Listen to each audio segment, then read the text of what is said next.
Jay Crawford, Adam the Bull, Garrett Bush,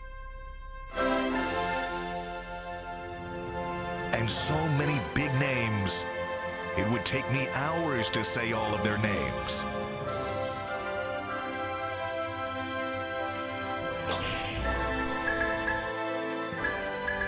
The ultimate Cleveland sports show.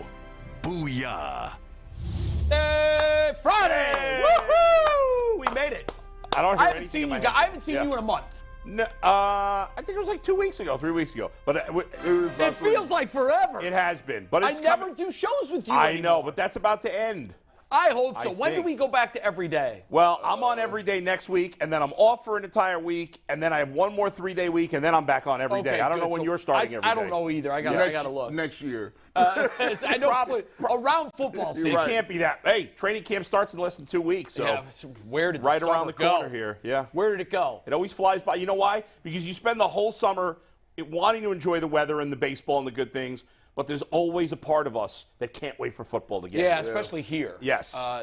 Everybody loves football season. Yeah. But everywhere, of all the places I've lived, this is the place that starts chewing their nails I mean, at it's the end of crazy. June. Yeah. Thinking, Yeah, I okay, already started. we're 6 weeks away. Right. Well, we're getting close. Yeah. It's great to be with you guys again. You It's too. like the OG crew Yes, today. it is. The original. The OG, and there we go. We I don't know haven't, if we we're- I don't haven't know if had we're one of fighting those or in anything. months. Yeah, I know. You guys ain't got nothing to argue about. No, because what we found out is we're kind of baseball twins. Yes. Yeah, Like baseball. we really are. We are aligned on our Yeah. beliefs on so many things, particularly with the Guardians. Yeah, I've absolutely. noticed. Yeah. I've missed you guys. It's great to be with you Yeah. again. A lot to get through today. This is a well-rounded show. We've got Browns, Cavs, Guardians. We do. All three. We're going to hit Yeah. nails on all of them. We're also going to be joined by Zach Meisel at the end of the show, towards the end of the show, to talk all things Guardians. I want to know from him, are we trading Bieber? You know, I've talked to some of the folks that I know that follow the sport. No one really knows.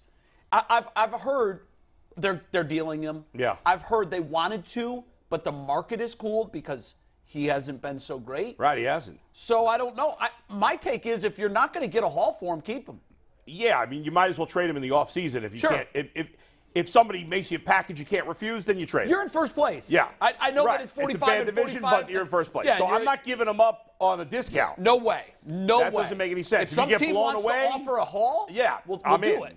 But By the other way, than I that, no. heard a quote from Kim Ng, is I think how you pronounce her last name, the Yeah. GM of the Marlins. Yep. And she basically said it could change certainly in the next, 17 days, I think, till the Mm-hmm. trade deadline. She says, like, this is the quietest it's been because think about it.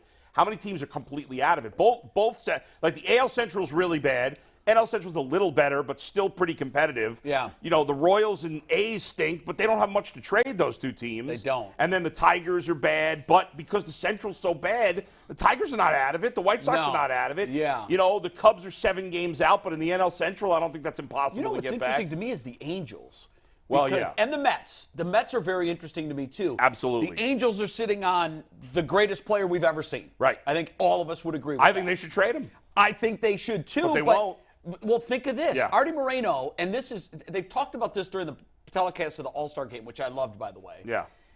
Do you want to be the guy That guy. I mean, the guy that sold Babe Ruth from the Red Sox to the Yankees? He is the modern-day Babe Ruth. He's better than Babe Ruth. Yeah. I know that's, might be a hot take to some, but he is. I know we talked about this yesterday briefly, and I know we got to move on, but I said we talked about this really quick yesterday. Artie Moreno should go to Shohei and say, we're going to trade you, we're going to get 5 players, and then I want you back. But because we traded you, our team's going to be so much better next year because we just got 5 players for you. Okay, that's interesting. And that's what I would do if I were him. No, if that's- they that's could get smart. that off, they would step in. The league would be like, no, we can't do this. No. Like, Well, here's the problem with that, though, G. I think you're right. They would want to say, wait a minute, was this? But if you're Artie Moreno, you may get yourself into a bidding war that you now can't lose. That's Yeah, true. you're right. And I don't know that he And wants that to go number down could that go road. up to $600 million. I think it's going to be higher. $750 I don't million. know. I do. Between the Dodgers and the Yankees, they're going to ratchet that thing up. 3/4 of a Mariners, I too. do. I think the Mariners are going to be in the Mariners mix, too. are interested. Yeah. Wow. It's going to be fascinating. Yeah. We'll talk all about that later. We've got some shout-outs. Yes. If I understand, Bull's dentist may be on the list of today's shout-outs. Yes. What the hell's going on? Got I Butcher, shout-out is Butcher. Butcher, the dentist. And the dentist, yeah. I have 3 shout-outs to give, 2 a little silly, 1 a little more serious. Okay. Can't hear Mike, unfortunately. You can't hear me, Bull? No. Try flipping your IFB box. Oh, now I got one. I thought started about told something. you Go that. ahead. Okay. Can you hear me now, Bull? Right, No, keep talking. He cannot hear you. Check. Okay, I hear you faintly He's now. got you. All right. Okay. Turn the volume up on the little knob. Yeah. All right, first shout-out is to Bull's dentist. I had to go to the dentist. I am now on insurance, so I can go to a real dentist. Finally. I texted Bull. I said, Bull, do you have any I sent the group chat, actually. I said, do you guys have a good dentist recommendation? This is not a joke. Bull sent me to his dentist in Lakewood.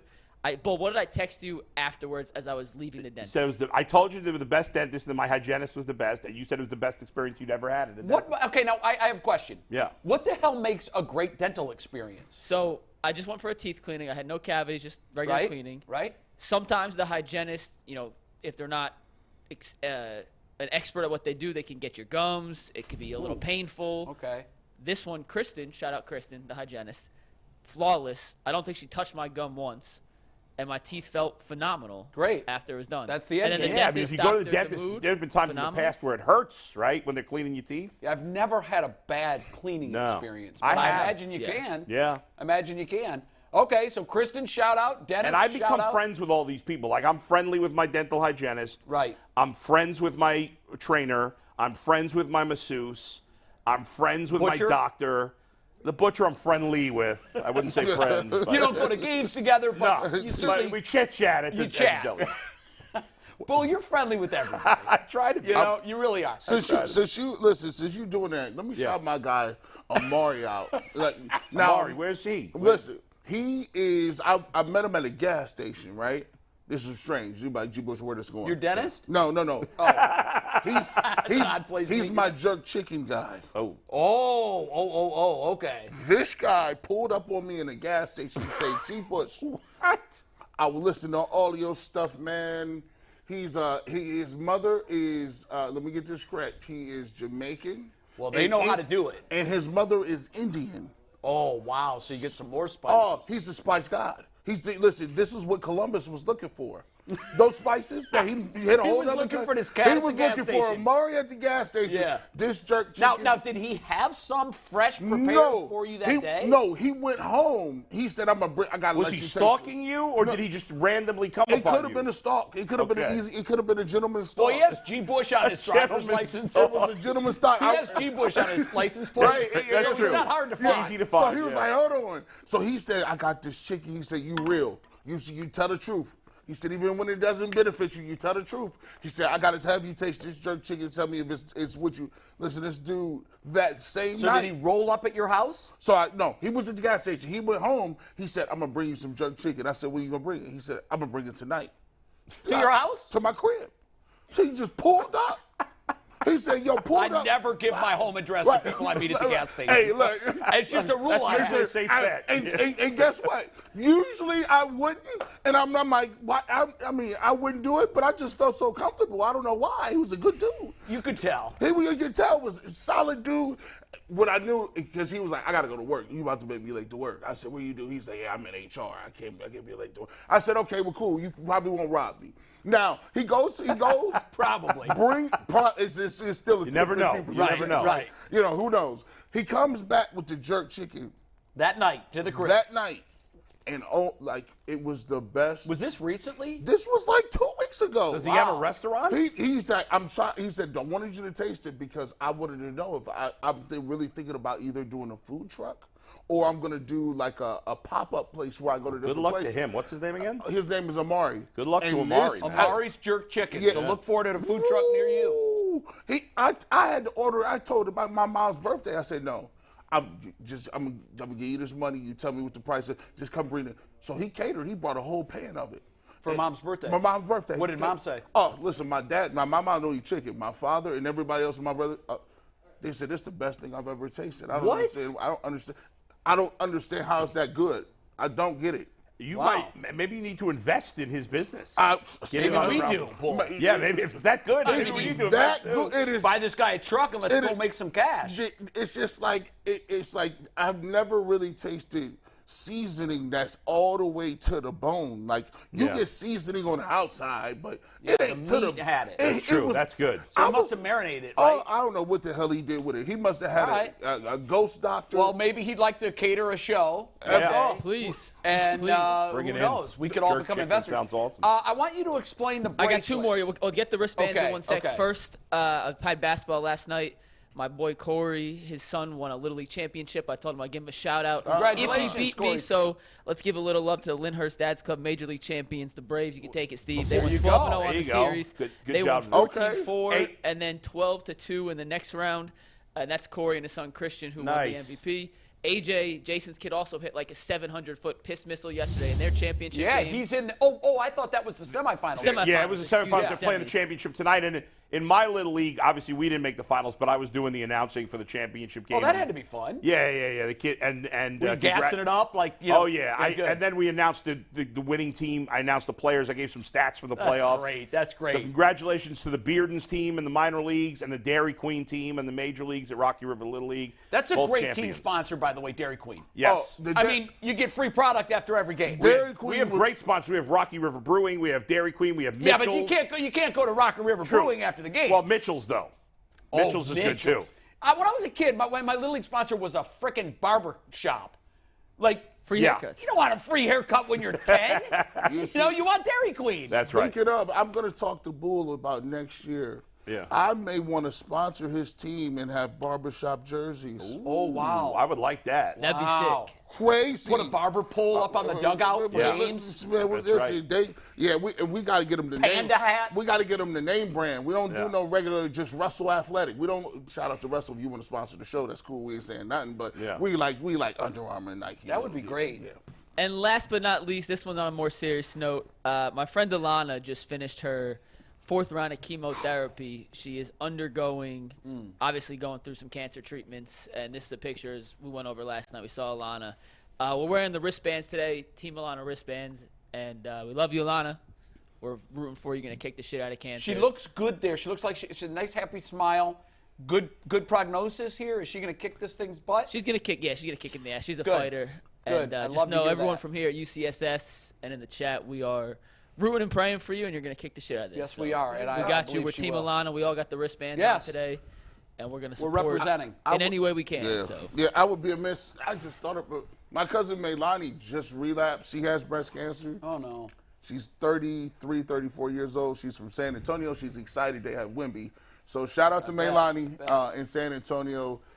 Get better. All right, that concludes the shout-out portion of today's Yes. program, which was brought to you by Shout, your laundry detergent. If Shout can't get it out, nothing can. Maybe we'll give the shout-out. And it's also brought to us by Bird Dogs, which we still haven't got our new stuff yet, but as soon as Bird Dogs come, I promise you'll be wearing them on set. They are awesome. A new sponsor alert. Bird Dogs, if you don't know, check them out. They no joke. This is not an exaggeration. They are the most comfortable pair of shorts I have ever owned, and I cannot wait to get a free pair when they Somebody recommended. I actually, when I was on vacation, I asked a guy, I like those shorts. What are those? They were Bird Dogs. I'm not kidding. They're genuinely And awesome. he talked about them like he had stock in the company. So I just made a mental note. I've got to get a pair of those because I've heard their advertisements a time or two, but I don't own a pair. But this guy couldn't say enough good things about it. We're going to start with the Browns. Let's do it. Malik Jackson on Good Morning Football on the NFL Network a couple of days ago had some pretty pointed things to say about Myles Garrett's leadership / lack of leadership that he noticed during his time in Cleveland. Let's roll the clip and we'll talk about it on the other side. Yeah, I just think you have two first round picks, guys that want to come in.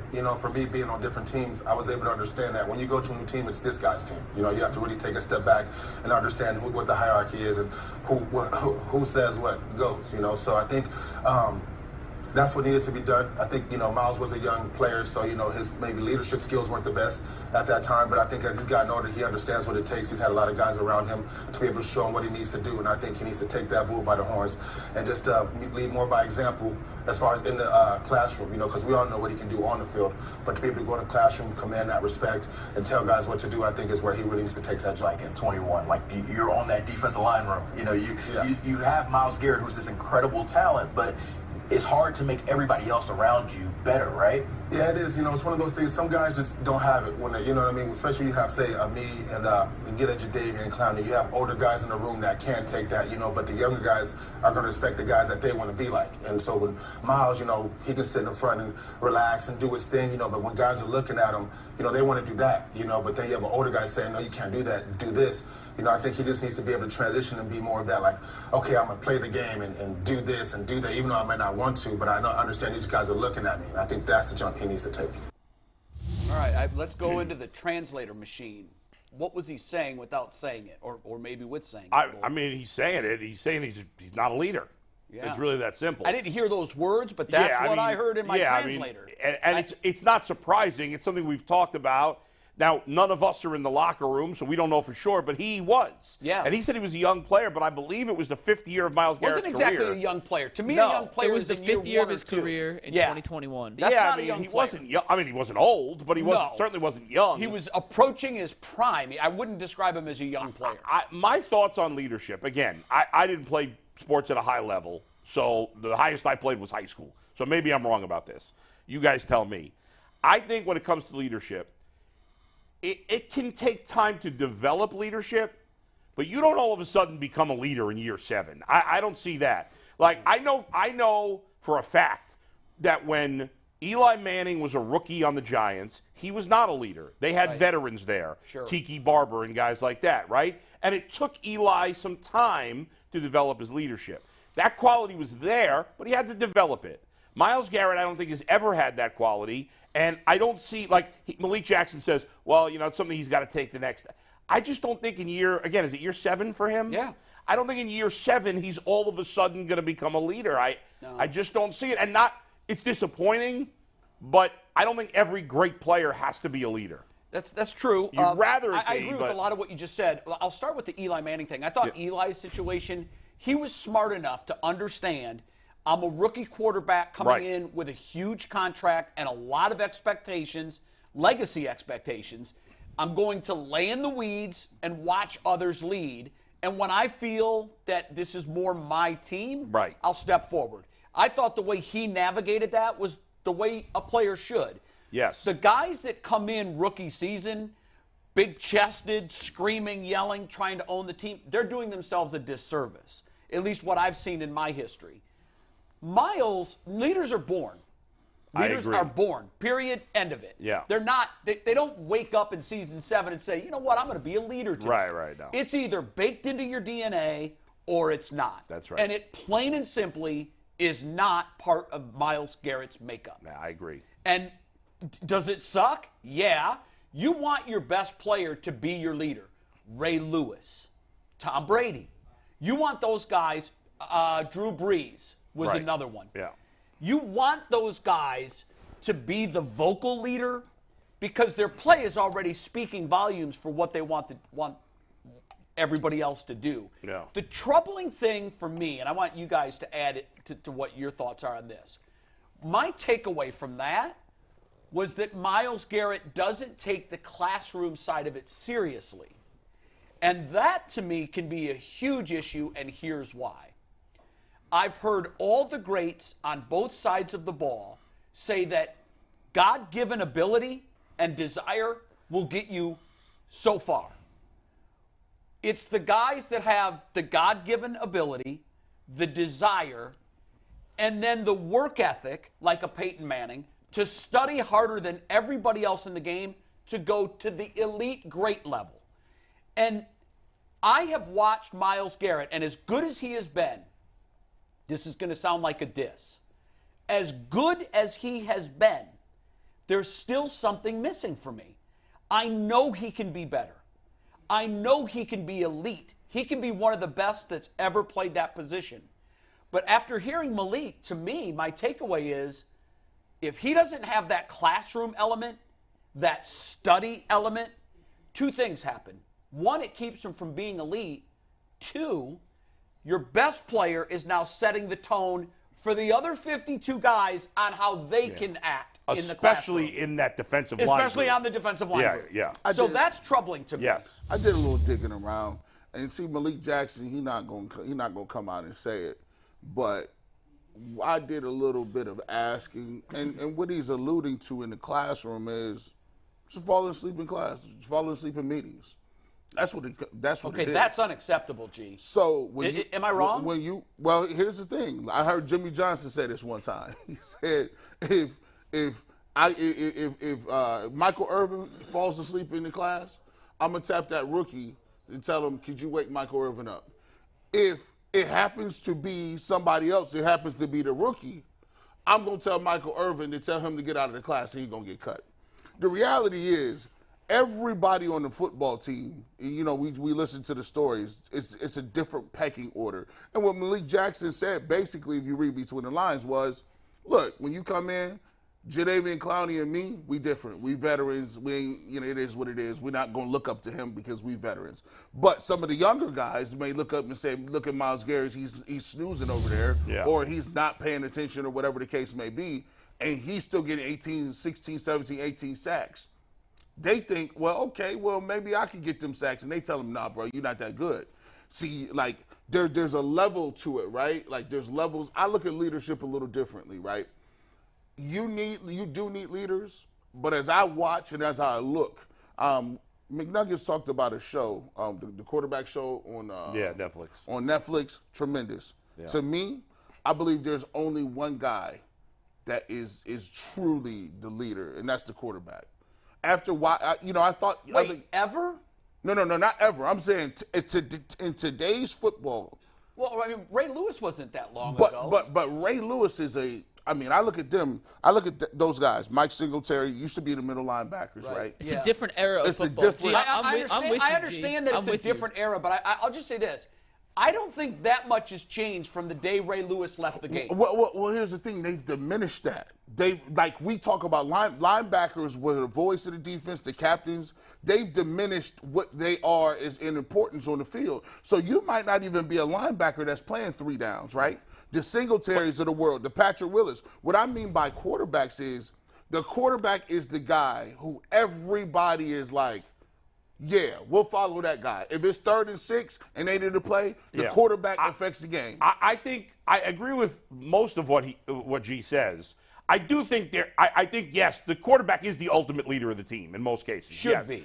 But I do think the defense has to have a leader for their group as well. Yeah, right. I think when you're in the locker room after the game or going into a game and you're breaking it down as a whole team, yes, in most cases it's the quarterback leading the way. But when the defense goes on the field and you're up by 3 points with a minute left, there's got to be a guy leading that defense saying, we got to stop this effing team right now. Right, yes. There has to be. It can't be the quarterback going to tell them that. They're on the field half the time. So, G. Bush, to your point, like globally as a team, the quarterback is kind of the de facto leader and the guy that everybody's looking to and the guy the media wants to hear from. Mm-hmm. But defense is on the field for half the game. Yes, they are. And I need a defensive leader. Yeah. I need a Ray Lewis. I need a Mike Singletary. And the Browns, need a guy that's going to do that. To this point, there's new guys now. We'll see.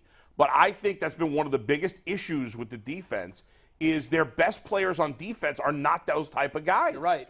Yeah, so I look at it too, like from a standpoint of, are you a leader? Can you make up leadership qualities? Can you just I think about it in the way I started thinking about it differently was this. Like when I saw The Last Dance and I saw Michael Jordan, and you talk about the guys that are the top of the food chain, right? The greatest to ever do it. Those players obviously were the leaders, but they did things that were like crazy to me. Like, okay, Michael Jordan says, he tells, if Jordan today goes and tells Dennis Rodman, go to Vegas for 2 weeks during the season, that would be looked at as crazy. I know. That is a different time. There was a whole book, though, written about Jordan rules. The rules, right? And I'm glad you brought that up because I hadn't thought about it that way, but you're right. If there was one exception to the star being the leader, not just on the court or field, but in the locker room and with the example, it's Michael Jordan. I believe that. I haven't seen another renegade leader like Mike. Or you look at. But was Mike falling asleep in meetings? I don't know. I've never heard stories of that. But if Michael Jordan, think about it, what is more egregious? Selling, that. He showed up hungover. Yeah, he showed up gambling all night. Like, so it would be like, say for instance, it would be Myles Garrett, and he takes, just say somebody like David Njoku. He says, "Hey, David, I mean, we're gonna go to Vegas for about a week. We'll fly back and forth. We ain't even gonna be in the city though. Right. But we'll meet them at the game." People would go. They would be like, you know what? Are you serious? You can only get away with that stuff when you win. Like Tom Brady can do whatever the hell he wants because he won. Sure. Same thing with Jordan. Myles Garrett hasn't won anything. That's it. That's the caveat. Right. So the caveat is this: when you win, that gives you a blanket to carte That's right. blanche. Remember when everybody got worked up when Odell and the Giants players were on the boat, and then they lost the playoff game to the Packers, I think. Yep. If they had won, nobody would have said anything. No. Nobody would have cared. But the bottom line is, we could talk about whatever we want with Myles Garrett. There's no denying that him falling asleep in meetings is unacceptable, and he could be even better. He could have even more impact. As good as he is, and we all know he's one of the best defensive linemen in the league, he should be the absolute best, unquestioned, and he's not We because haven't even of that. brought up the car accident last year, which hurt his team. Yeah, absolutely. That hurt his team, and it was Right. through his own recklessness Yes. that caused that. I think in large part, I don't want to say he's been given a pass because we were critical over that. Yeah. And I think some of the media was critical about that. I think to me the takeaway is this, and we'll transition to our next question in this topic because this is where I think the rubber meets the road. Mikey astutely put the question down here, can the Browns reach their full potential, whatever that is? Yeah. Obviously the goal every year is the Super Bowl, but whatever their full potential is, can they ever get there without Myles Garrett being a full-fledged leader? I think they can, but somebody else has to become that leader on the defense.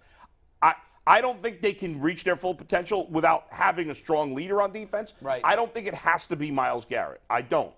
But it has to be somebody, and right now I'm not sure who that is. I think it does have to be Myles Garrett. Okay. Because I don't know who else it's going to be. I don't know. They don't have another player on this defensive roster that is going to be considered an all-time elite at their position. Sometimes the reality is leadership is something that you have. Leadership is something you have to cultivate. Leadership is always something you have to continue to mold and shape, and that happens as the maturity process happens in a player. When you get a player that's younger, it's very difficult. To me, one of the best leaders I've ever seen in my life was Tim Tebow. And Tim Tebow was such a good leader that he had the opposite effect. People used to think he was phony.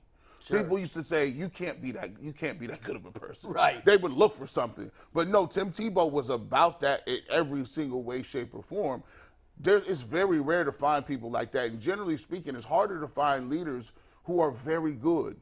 Because when you're very good and you're very talented, it comes easy to you. Like, so what's the downfall? If I'm not a leader, what's the downfall? I still produce. So it's hard for people to kind of go at you a little bit because you're going to say, well, if I'm not being a good leader, I'm still first team All-Pro and I'm the best defensive end. But leaders, G, you know this, set examples. Yeah. And the term leader, if you break down what it means you're asking others to follow in your path. Right. Mm-hmm. So for the other 52 guys on this roster who aren't among the all-time greats at their position, if they look to him and do as he does, they're never going to reach their full potential. 52 guys. Yeah, they go. You have a Malik Jackson looking at Myles Garrett going, damn, he's falling asleep in the meeting room. I guess I can do that and still be the best Malik Jackson I can be. For those guys to be good or great, they've got to put it all in. I think he could. I think it's possible he could set a better example without necessarily being the leader. And if you look at some other teams, we don't know who. I was just thinking about the Bengals defense, and the Bengals defense has been pretty good the last years. Yeah. I'm not sure who the leader is. Right. Because they don't have one Myles Garrett. They have 6 or 7 really good players. I'm not sure who the leader is. It might be Logan Wilson. maybe it it's might the be defensive DJ coordinator. Reader. It might but even if you ask me who's the Bengals' best defensive player, I'm not sure who I would say with 100% certainty. So I don't know that guy has to be the leader. But I do think Myles Garrett has to clean up this nonsense about not paying attention or falling asleep in the locker room, in the meeting rooms. That's ridiculous. I try to bring a little context to it. To most, yeah. the best defensive player of all time is Lawrence Taylor. I would say that For me, he is. Yeah. Or he or Reggie White. And when Leroy tells the story, Yeah. he is hanging out with Leroy. Leroy hanging out with doing drugs. And he said, no, Leroy wasn't doing no drugs. Now, he said he went golfing. Not Leroy. I was saying Lawrence Taylor. Lawrence Taylor said he didn't remember being drafted by the Giants because he had 41 beers. Like Leroy. Think about pouring 41 beers into your body. My God. Leroy tells this story about Bill Belichick. He says, or Bill Parcells. He says, look, I got to go somewhere. He's like, you want to go play some golf next week? Leroy's like, what you mean play golf next week? We in the middle of camp. He said, don't worry about it. I got you. They get up. They go play all these holes of golf and then come back. And Bill Parcells taps Leroy and said, how was the doctor's visit? Yeah. Leroy goes, oh, it was all right. It was all right. Lawrence Taylor done gave him the doctor's note. He done gave him the slip. And guess what? Lawrence Taylor probably went out the next week and did what Lawrence Taylor does, which was wreck game plans. Well, you know what, though, G? I think by our own definition here, we all agree, Lawrence was the best to ever play that side of the football. Right. Put the jersey on. And he had everything that he needed. He had natural instinct, unbelievable God-given ability, desire, and a motor that never turned off. He had that killer instinct. He did, the killer instinct. That the great pass rushers have. And I just don't know if Myles has that, which is crazy because, like, statistically, if you just look at sacks, his numbers are ridiculous. Through the roof. I did it. Here's the thing. I did a deep dive into Myles Garrett. I did a video last week, and I went in and just to look at his all 22, right? And I just looked at his pass rush ability, and from a technical and physical standpoint, there's no one as good as him because it's just the fact that he's that powerful and that fast. What he's doing to these tackles that are great tackles is by far a travesty. He's destroying them. However, if you just would do this, I looked at it, he has 16, 17 sacks, right? So that's about, say he gets 18 sacks a year. If he would just give me 12 to 14 tackles for loss in the backfield in the run game, that puts him at 30 negative plays during the season. Yeah, which instead is of the 18. That's 1.5, almost 2 a game. That's two impactful negative plays, and those are the plays where I feel like that's where he could become. People will say, "Oh, it's just not the sacks." Like Aaron Donald. Yes, he's making. And quite honestly, T.J. Watt. We've talked about T.J. before, but when I watch the Steelers play, T.J. jumps off the screen, whether it's a pass play or a run play. More consistently. He is a disruptive force on every play. Where, what do I know? Because the PFF grade tells me I'm completely wrong.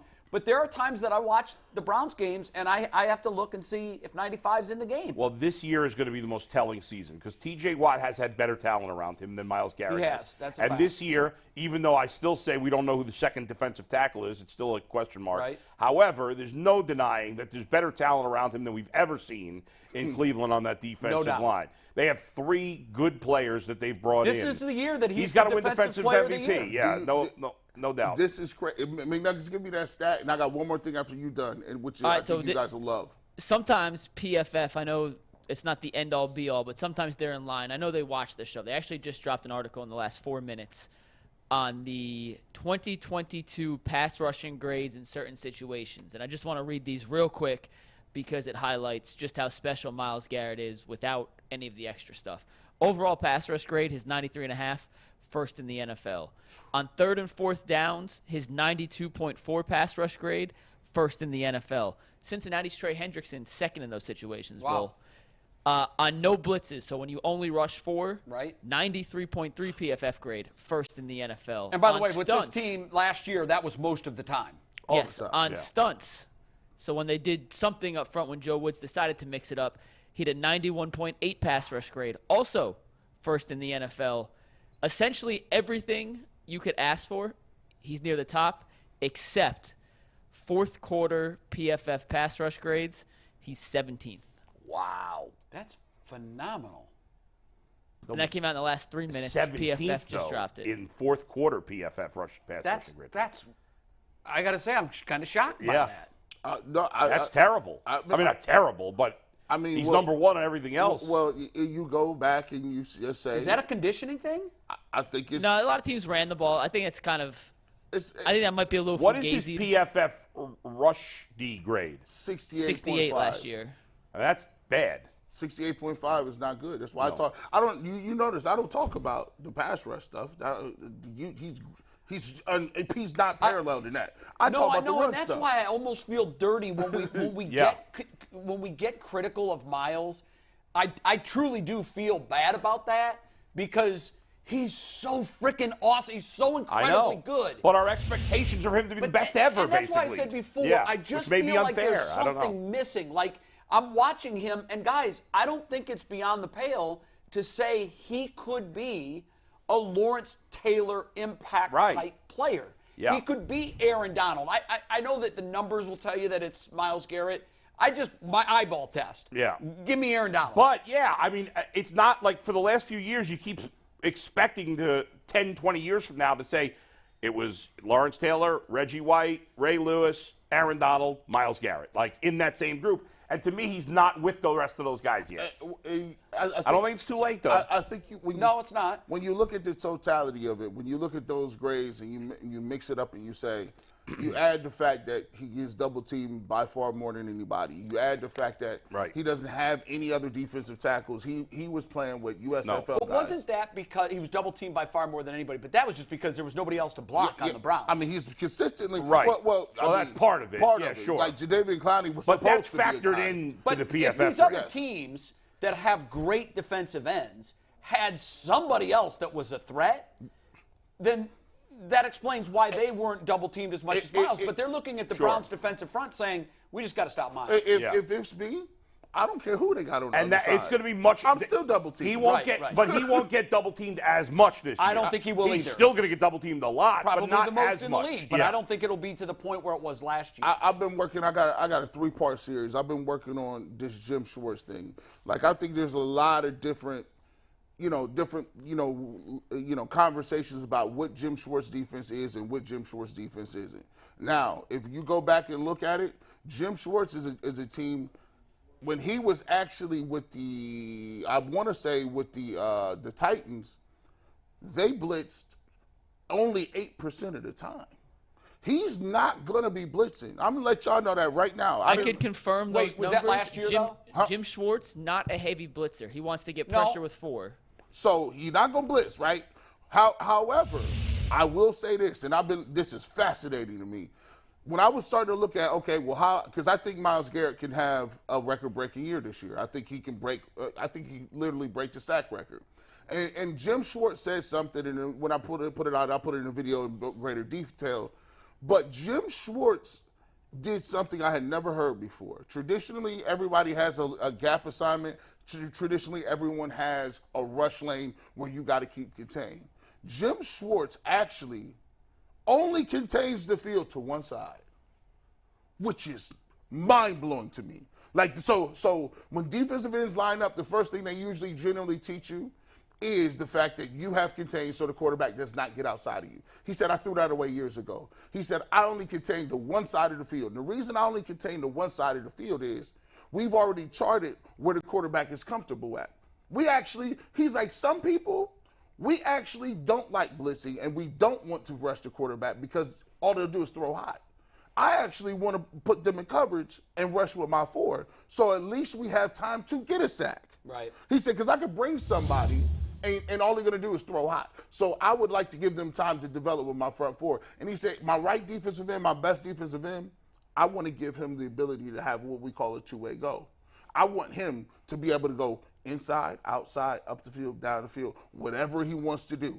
And he does not have with the intent of keeping contained. No. So he has forget no that. No contain. He has because if he comes inside, as you know, That side's wide open. So then this is crazy. So you're saying, okay, play into his weakness. He said, all right, well, now that the quarterback is rolling to that way, he says, I've already charted which way they roll and which consistent way. And most right-handed throwers can't roll that way. Don't roll and throw that way. Right. He said if he only completed 20% of his passes rolling right as a right-handed quarterback, then let him go. Why do I need to? Right, let him go. So okay. there's probably some quarterbacks that don't fit that bill. Yes. But many of Baker them do. was actually a guy who could roll left and throw right. It's not an easy throw to make. No, and he said, and he just basically said, what we used to do is we used to bait guys because we used to give them that whole side of the field, and now the quarterback, if he's like, oh, I got room out here, now I'm going to roll and throw. It's almost like in basketball when a guy has no left hand. Yeah, right. Give him that. Yeah. But whatever, he's not going to hurt you right there. By the way, in this same vein, I don't know if did you see this? Have you watched this quarterback show yet? I haven't. It's on my list. You're going to love it.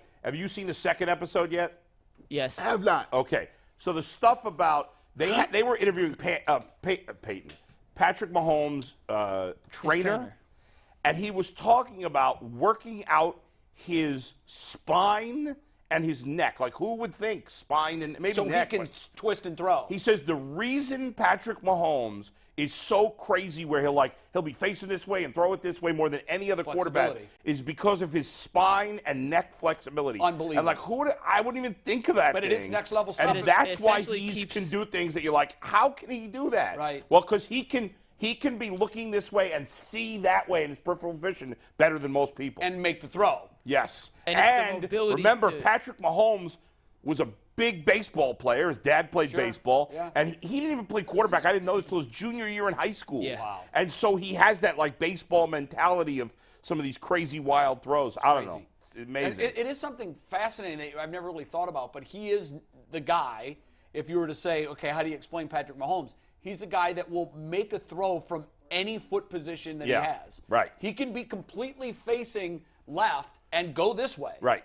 And do it with incredible accuracy like he's practiced. And they tell you that was the cardinal sin. You could never throw across your body. Serious? Never, square your shoulders. He can do whatever he wants. Everybody was square your shoulders. Where's your target? Your shoulders should indicate it. With him, he's an anomaly. He said, like, somebody was telling me, like, you can tell he plays baseball because it's like usually in baseball you have to throw from different platforms and angles to get it. And he said, we always say if your lead foot isn't where it's going, your shoulder and your arms are out of mechanics, the ball's going to sail on you or you're going to be inaccurate. No. Not with him. Not with him. Have you guys noticed his influence? I'm starting to see, I saw Burrow do it a couple times last year. I'm seeing more and more quarterbacks that are able to make those throws, those Mahomes throws. Yeah. And I think that's his influence on the game. No doubt. They're looking at it. Yeah. They're working on it. The neck and spine flexibility tip. Definitely. Everybody's going to put that on their rotation of things to do. And the other good quarterbacks, you'll see them start doing more and more of it probably. Sure. Yeah, why not? It but works. nobody's as good as him. And, He's the first. It's just ridiculous. It's so crazy because guys like Jim Schwartz literally say, well, we don't want him to throw the ball quick. We don't want – because if he throws it quick, that's a touchdown today, now. Yeah. We want him to give us a couple of those. Yeah. Can we get a few of those? I get the feeling – I haven't read as much as you have, but what I've learned about Schwartz, most of it's been from you on this show. I think your knowledge of his background and his ideology has been fantastic. To me, it seems like he's playing chess while a lot of the other guys are still playing checkers. Yes, and baiting a guy to go to his weakness, that's something that a lot of really coordinators smart. don't do, but it's brilliant if you think It about really is smart. It is. He's going to be fun to watch. I can't wait. I think so at the end of the year, when we sit here after Week 17, we're going to ask the question, which person, not player, which person in the Browns organization had the most positive impact on the preceding season? I think it's going to be him. He'll be certainly in the conversation. I hope very so. likely. I hope so. And that graphic that you had up, Mike, it was up for just a little bit. If we could go back to that, the one that showed Schwartz's inherited defense, and then their performance after he was there for year one. Now I know three Detroit, of the four were significantly. Detroit didn't budge, but if you remember, that Detroit team he inherited was all-time bad. Right. They had nothing on that side of the ball. But look what he's done in the other places. He has significantly improved their defense. And if that happens here, I think you're looking at a playoff season at worst, Well, a potential playoff run. I mean, if they're significantly improved on defense and Watson plays like we know he's capable of, I mean, there's no excuse for them not to make the playoffs. You want to go to running backs? It is time to talk a little bit about running backs. This is not necessarily a Browns topic, more of an overall NFL theoretical topic. But essentially, guys, there are 2 star running backs, Josh Jacobs and Saquon Barkley, who have till Monday to sign their franchise tag tender. Both have said they are not happy with signing the franchise tag and will allegedly hold out if there's not a long-term contract extension signed. Dalvin Cook is still a free agent. So in a world So is Ezekiel Elliott. So is Kareem Hunt. And all 3 of those guys are 27. And I guarantee you the Bengals are saying to Joe Mixon right now, this is happening, hey, you got to take a pay cut and we're going to cut you too. And what job are you going to get? Yeah, it's astonishing how the running back, which was already devalued, Right.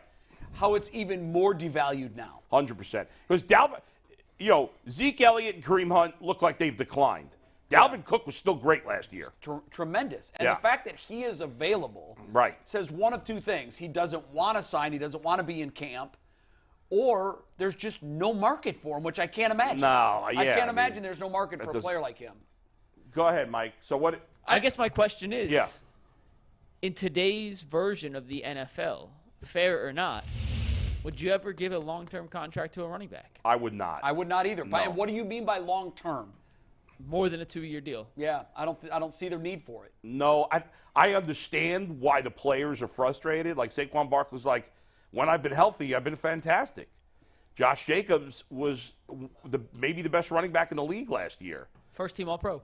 Right? Dalvin Cook, we didn't even mention Leonard Fournette, although he's really in decline. He's 28, I believe, but boy, But I don't want to spend a lot of. First of all, it's very clear that having an elite running back and winning, there's no connection there. Well, we're proof of that. I mean, right, exactly. Look at the teams that have been the Final Four in the playoffs. Most in recent years, most of those teams have had average, maybe above average, but even below average backs. It's a bad time to have your best player be a running back. Yeah, that's you can't the spend a lot of reality money of at the that Cleveland position. Browns. So let me ask y'all this question. Do you believe, right now there's 32 teams, right? Yeah. Do you believe that at one point in time, every one of the 32 teams are going to have a good quarterback? No. Okay. No, right. So every one of them got 30. If you one of the teams, maybe 5 or 6 that don't. Yeah. There's more than that. You still need running backs because so think about it. I've been trying to think about this too. Say for instance we get to a top 15 where those guys in the 15 are so good, there are no distinctive differences between them, right? So it's a coin flip when you play, right? Sure. So if it's a coin flip because these guys are so good, what if you need a piece to put you over the top or a guy that you can say, okay, well, this is the difference between us and them. Because when we get the ball and we got a quarterback, you're not going to win. But you don't have a guy that can run the clock out like we got. Yeah. We don't got a guy that can put the game in. They're commodities, but they're not the They're not commodities. Look, think about the best backs in the league, all right? Christian McCaffrey, now he's on the Niners now, we'll see. Right. It depends on their quarterback situation. He has not won anything. Nope. No. Nick Chubb has won 1 playoff game. Derrick Henry's won what? 1 playoff game, maybe 2. They haven't done anything. I could argue those teams ain't got quarterbacks. Okay, that's fair. Okay. True. Okay, so who's the team that has a great quarterback and a great running back? Because teams with great for quarterbacks. a while we thought it was Dallas. Right, teams with great quarterbacks Zeke are like and Dak have won nothing. because teams with great quarterbacks have to spend so much money on their quarterback, and they want to keep the best wide receivers, right? I thought the Packers had a good Devontae Adams. Yeah. They had Aaron Rodgers. They had an elite. Yeah, and then that's they think had Dylan and Aaron Jones. But neither one of those guys is Was Nick super Chubb. elite. They're in that next group. They're very good backs, but they're not elite. Would you say the Kamara Chargers? and Drew Brees? Justin Herbert, Austin Eckler? What's difficult about this question Yeah, is They haven't won. it's hard to have an elite both because if you have an elite quarterback, you're likely throwing the ball more. And if you have an elite running back, you're likely throwing the ball less. So Right. it's really tough for one offense to have an elite running back and an elite Unless it's a guy that catches, like Austin Eckler is a great running back, especially Yes. catching passes. And, Right. and so he's Now, a big part of the passing I'll give game. you a team that's had that in the past. Well, a lot of Yeah. teams have had that in the Yeah, past. sure. But I go back to the greatest show on turf. And Yeah. when the Rams of were course. at their best, Right. and when they were blowing teams out and scoring 45 a game, They had Warner, obviously, who didn't have the pedigree of a great quarterback. Right. But he certainly became a great quarterback. Right. And they had Marshall Faulk, who was definitely an elite back. So and a big-time pass catcher. they had two of them. Yeah. No. I'm saying he was a elite Oh, pass yeah, catcher. yeah. In addition he to did the guy, everything. He to ran Holt it, and Bruce he and blocked. Right, and he was and great. he caught it. But So- here's the thing now, and what I look at running backs is offenses or defenses are so geared to stop the passing game. Like that's all they're focused on. That Minnesota said, yeah, you know what, Dalvin Cook's a great back. But I got this kid, Alexander Madison. Maybe he's not quite as good as Cook, but he's close enough. And they're worried about Justin Jefferson and our passing game. Alex Madison making a third of what Dalvin Cook is making. Probably less than that. Right. Is going to be almost as good. So we might as well do that. Yeah, so it's dollar cost averaging. Yeah. If you can get 100 yards a game from a back, but you have to pay him $8 million a season. Or you more. could Dalvin Cook was getting more than that. It would be even more than that now. But if you could get 80 yards a game or 65 yards a game, and you're paying the guy in the 100,000 a game range, it is a no-brainer. Plus, the analytics are telling you that you're better off in most cases using two backs. So why am I going to pay a ton for this one guy when I could have two good guys instead of one great guy, and they'll still pay them less? Right. I would look at the numbers, and I would say, here's where I would consider paying somebody. I would do a 3-year deal. Like, I would give you a 3-year deal. Like, we talked about the Guardians of pitching. Like, they are operating on 6-year deals. Guardians are never going to sign nobody after they're done or leave. They'll go to arbitration a few times, but when the rubber meets the road, they are going to be getting young guys who are going to pitch 6 years, and then they'll go off. And if they become superstars, they're out of the Guardians' price range. Yes. So for running backs, if it was Same me, thing. running backs, I'm like, okay, I'll give you if you get to 24, 25. Yeah.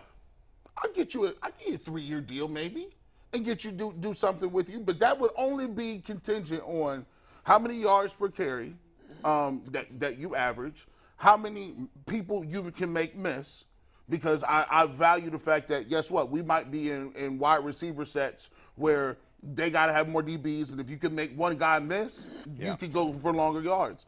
Or if they have home run hitting ability, a guy that if he a game breaker, if he turns 5 into 40, or those 40-yard carries, you're not touching them as touchdowns, because what I value is I don't like my guys getting tackled inside the goal line. I want, when it's supposed to be a touchdown, I want 7. Right. Because I don't want to take other snaps. So kicking field goals gets Think about this, guys. I think this sums up the whole thing. How often do you have a quarterback come out of nowhere and be great? Happened with Brock Purdy last year, but that's very rare. Kurt Warner. Even at wide receiver, it doesn't happen that often. Most of the wide receivers that great, even if it takes a year or two, are guys that were highly drafted or at least second and third round picks. They don't come completely out of nowhere. Same thing with pass rushers. At running back, there's guys that come out of nowhere, late draft picks, undrafted players, all the time. Kareem Hunt came from nowhere. Well, he was a high pick. Played at Toledo, though. No. Well, yeah. I mean, and I don't think he was a third-round pick. Yeah, that's not a high pick to me. But I'm a high saying, pick is a first or a second round. I'm talking about there's running backs drafted 5th, 6th, 7th round, undrafted all the time. That become good because they get opportunity. Well, Walter Payton played college football where? I don't even remember. Yeah. Yeah. Came out of nowhere. Jackson State? Came out of nowhere. Yeah. It happens way more at that position than any other position. Now, if I have a team that has a quarterback that is legit, and there's a guy coming out of college that is a monster, that's a home run hitter, I'll draft him in the first round or the second round. And the reason I'll do it is because your team is already set up, and you can. That's different because you're not spending huge money. And you can take advantage of his prime years. Really, but then I'm letting him go after that first country. It's all about roster management. Yep. That's what. At the end of the day, you're allocated so many dollars, and the teams that reward running backs with too many of those allotted dollars are in spots at other positions, and they don't win. And it's amazing to me how that position has been devalued. My young football years were the 70s. And I look back at the O.J. Simpsons. Oh, sure. And the Tony Dorsetts. Earl Campbell. And the Francos. And the Campbells. Those are the guys that drove the league. Those are the guys, by the way, Franco Harris in Pittsburgh led them to 4 championships. Those teams that were all-time great were oftentimes Terry Bradshaw. Look at his numbers. Yeah, they suck. Terry Bradshaw would be cut today. He threw about half of his. It's a different game. It's a in different fairness, game. But I understand yes, that, but Joe Namath's numbers aren't that good either. Look at how the game has been. No, they're not. Yeah. Look at how the game has from the 70s, 80s, 90s, and into the 20s. It has completely changed how we value that position. No doubt. And if you overpay at that position, you're going to pay for it later. There's a couple of other positions that have, like, the game changes, and you just watch the way people view different positions. At once upon a time, receivers position, you don't draft a receiver in the first. It was almost like running backs. Right. Why would you draft one of those guys? But now you're throwing the ball. Now having that elite wide receiver is huge. It's huge. Sure. Offensive linemen. Remember when they used to say, you draft the offensive lineman in the first round every year, get your left tackle. You don't think about it for 10 years. 10 years? Nah, that's not the case no more. Because guess what? You can't hit a quarterback. You can't hit him low. You can't hit him high. The ball is coming out quicker because you can't hold the guys. So if you got an elite quarterback like Joe Burrow showed us you can get all the way to the Super Bowl if you got a good enough quarterback, and you ain't even got to have a great play caller or a crazy offensive line. If you get rid of the ball quickly and you have home run hitters at receiver, it showed you a new way of doing it. You don't have to pay your left tackle all this crazy money. Another position that has become valued more is tight end. Yep. Tight end, right. Outside of Ozzie Newsome, in the 70s and 80s, you didn't even really know the tight end. He was mostly blocking. Yeah. Dwight Clark. Occasionally he would catch a ball. Occasionally. Right, but no. Now, I think Belichick is the guy that really turned tight ends into field stretchers and game changers. But now, look at the impact. I think the best pass catcher in football right now is a tight end. Yes. And I would say Travis Kelce. Yeah, he's right there. He's the guy I want my quarterback throwing the ball to the most. It's cyclical. The way you play the game changes the way everybody views people. Linebackers devalued, a position that's gone way up in value, the slot corner. Yeah. That's gone up in value. That's a fact. And because it's like a starter now. Teams are throwing we so tell much Greg more. Newsome, calm down. They probably came in and say, hey, Greg, we've already forecasted this. Don't worry. You're a slot guy. It does, trust me. Slot guys will end up getting paid a lot more. Yeah, they're still behind pay-wise, but they're valued. They'll catch up. There's no doubt. Yeah, they'll catch up.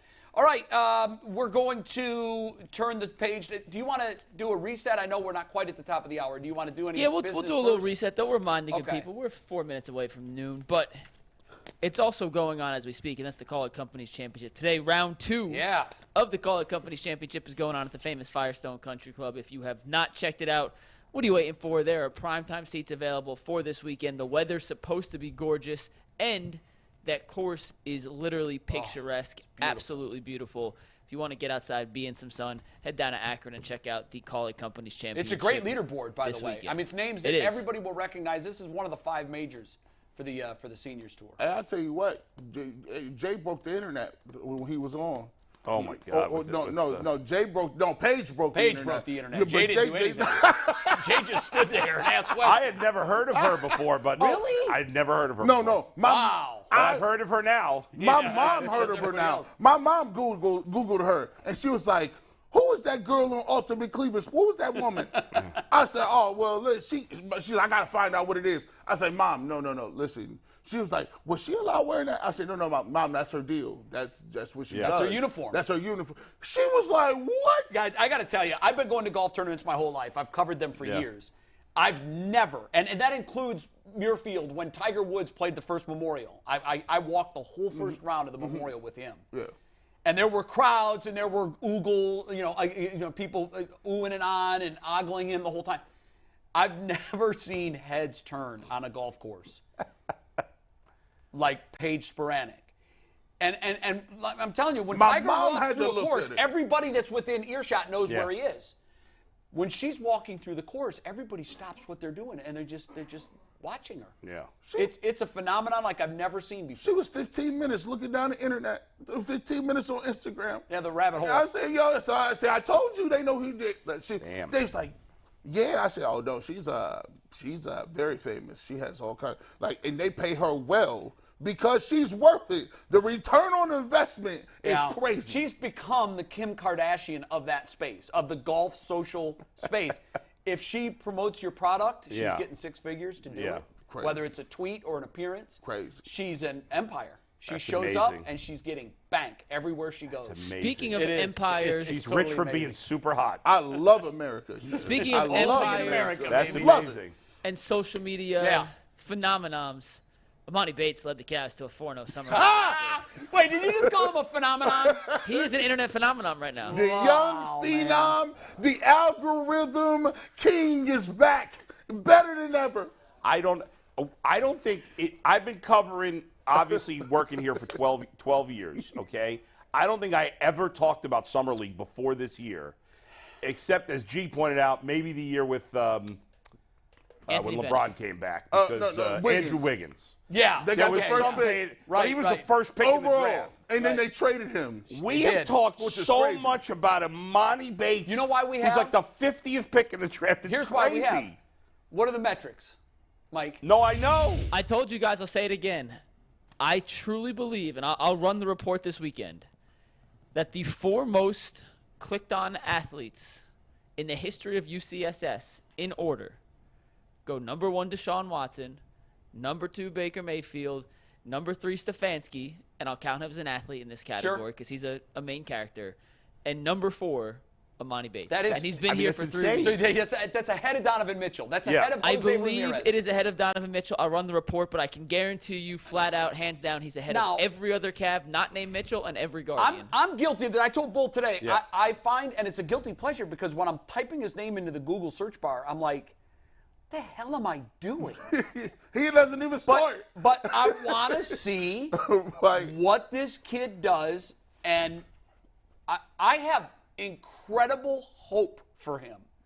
I have very low expectations for him. I think Cavs fans have conned themselves into believing he's almost a sure thing.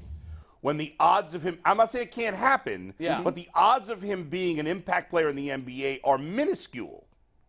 Now, take into account, and this is part of the phenomenon, Yeah. take into account Yes. that he was a 2-time high school player of the year. Yeah, I know that, yeah, but there's a reason he was drafted that low.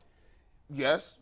And We've it's, seen it now. I'm not saying it's going to happen here, Yeah. but we have seen in the past where guys with that kind of potential stub their toe out of the gate, have a couple of hiccups. He transferred. He had a gun charge. yeah. He had some things.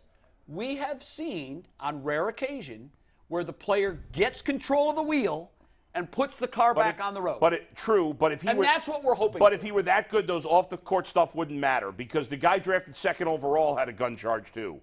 But I everybody's like, understand- he's a great I player. understand So that, but what I'm saying is, so I think everybody is a ball of clay. Mm-hmm. His ball of clay was pretty freaking special. Yeah. You Now, can- Yeah. as he molded it into the bust that's become him, there's been some missteps. But it doesn't mean that it's been glazed and fired and it's all baked in now. So what I'm Yeah. saying is, based on the ball of clay, based on the raw materials that this kid had at Yeah. 15, 16, and 17. But who decided he was that good? Some Well, I guy think it writing a was high the- school football No, basketball it- article? Mike, I mean, Mike, you I mean, can he's- talk to this. this It was is- the machine. It's he's the It was the national. machine. well, maybe they were wrong. They've been wrong before. Yeah, you know, They've so been wrong before. The point is, like, give it time. I'm not saying it can't happen. Yeah. But he's probably going to be playing for the Charge this year. So this is. You don't think he'll be on the roster? He'll be with the Charge. I'm not sure, but Mike and Wait a minute. Jason, who know You're- better than me, think Hold on, he's you're going to be on saying Charge. with absolute certainty. You're not saying I think he'll That's be not with the Charge. that's what Kobe Altman said. For the whole year. Well, he's on a Kobe two-way Altman has Not for the said- whole year. I He's have not on for a the whole two-way year. contract, so Yeah, I which understand means he can that. only come up for so many games. But Jay, I he's understand so that, but- raw. He's not ready to play in the NBA. I agree with that. Yeah. I agree with that. But I will say, my guilty pleasure, and Yeah. this is the reason people are clicking on these shorts, these clips. He's caught our attention. He's got really high-end potential. And I think, to your point, I want Cleveland to be careful not to turn that potential into expectation. Because here's my thing. Right. It's a lottery ticket that I've scratched off, and I have the first 3 numbers. And there's 3 more to scratch. I like that. And those are the hardest ones to match. That's right. So Progressively. I'm excited. love I'm that. like, what have I got here? Oh my God! You can't get all 6 unless you got the first 3. And you got to look at it. So when you every hero movie is the hero's tale. It's the hero's journey. Right. All of them. Every great movie you like, Slapshot. Every great movie you like, Rocky. It's the hero's tale. It's about the guy who figures out he starts off high or he has expectations. He falls down. There's a setback. It's a setback. He puts himself back together. Then he realizes the epiphany. It hits him. This is what I need to do to be successful, to beat the dragon. The comeback. Before the comes comeback. the setback. The setback. Right. But if his skill set is that good, and I'll ask Mike because he follows this stuff very carefully. If his skill set is that good, why was he drafted that late? I don't care about the baggage. Why? I just find it hard to believe that the Cavs of all teams found this incredible diamond in the rough. That's the point Yeah, you have. right. That's the point. I'm skeptical That's about the that. point. I am too. Yeah. Like I said, I'm excited. I've got the first three numbers, and we've got a chance.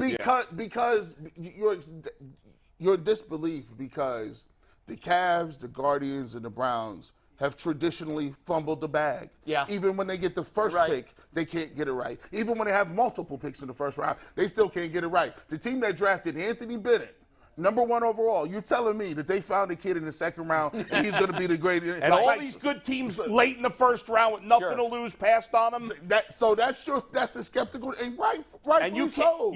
I know he did okay in the summer league. It wasn't like he was amazing. He did okay. No, I would say he did better than okay. I wouldn't say amazing, but I think he was better than Mike? okay. What did he shoot for He the whole shot summer league? 39% from the floor. Which is what he is. I mean, but that's not that good. He's almost his exact college stats. Now, here's the problem that I have with it.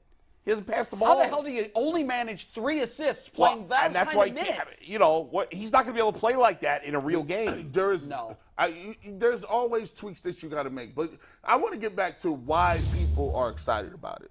The Cavs, and this is to give the people on the ground a voice and say this is why they're excited. So the kid, if you look back 2 years ago, he would have been a top 5 pick. You'd have never got him, right? Right. When you look at the Cavs, they don't have a 3. We've been told over, and we don't have a 3. We don't have wing. We don't have shooting. And they're not falling out of trees. And they don't come out of trees. And we try to trade for one, we can't get one. We try to develop one, doesn't really work. Now you got a guy who has really high talent and really got a ceiling of a guy that has a skill set. Some of his skills, and I'll tell you, he's not going to be a guy that's going to give you 5, 10 assists. But he's not going to give you that. Where's the he's not going to play defense. He's not going to pass the ball. Those are things that you get better He needs to put on weight. I mean, there's a lot of stuff he needs to do. Yes, but like you said, it's a lottery ticket. And he didn't shoot that well. No. So I mean, there's a level to it, right? Yeah. It's a difference between being a shooter and a shot maker. When you see Steph Curry and Kevin Durant and those guys, before we had a perception, before those guys, every shot you see those guys take was a bad shot in the 80s. Horrible. Yeah. Those kids developed that shot where now a step back, which wasn't even a move. Step back was not a move when Jordan played. No one was stepping back. Now that step back, that Klay Thompson, Steph Curry dagger 3, those are things that came into the game. And the Golden State Warriors did one thing. They got good based on innovation. They were the first team to say, we're going to let 2 guards with the same skill set shoot and become that great because that was a bad shot. And we'll live with it. They got a guy in Draymond Green in the second round that was undersized, and they said, well, look, he's a point guy. He doesn't really shoot it very well, but we like what he does defensively. They get him in the second round. but Emoni Bates doesn't have the skill set of any of those guys. Emoni Bates is an elite shot maker. Elite? He's an elite shot. When you take a look at some of the shots he hits with hands in his face, those shots are illegal. But he's only hitting below 40% overall. I know he's an How is awkward he an elite shot maker? He has taken shots that go in, and I'm like, how the hell did that go in? Mm-hmm. But at the same time, he's missing 6 of 10 where his shoulders are squared to the basket. And that's against guys who are not in the NBA. But that's all about development. It's all about now. We have seen guys improve their shooting percentage substantially. It's about Michael Jordan did. But how do you can't say he's an elite shot maker. No, I wouldn't. When he's never played against NBA players. In college, I believe he's I an would NBA say he has shot the maker. potential to make Elite. difficult shots. Mike, do you agree with that? Jump in Elite here. shot maker at 40%. I go would that not, far. at this point of his career, I wouldn't call him an elite shot maker. But does he have the can make- traits that could lead to becoming an elite shot maker against NBA defenses? Yeah, he's 6'9".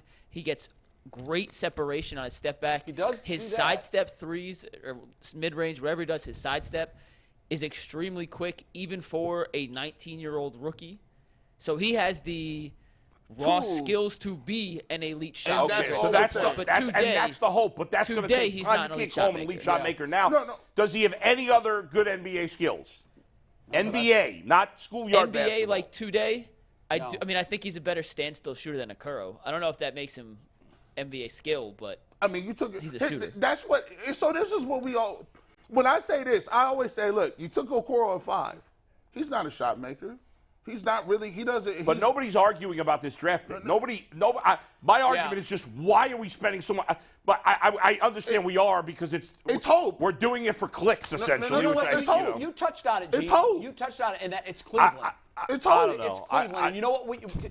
We're the movie Rocky without the championship win at the end of the movie.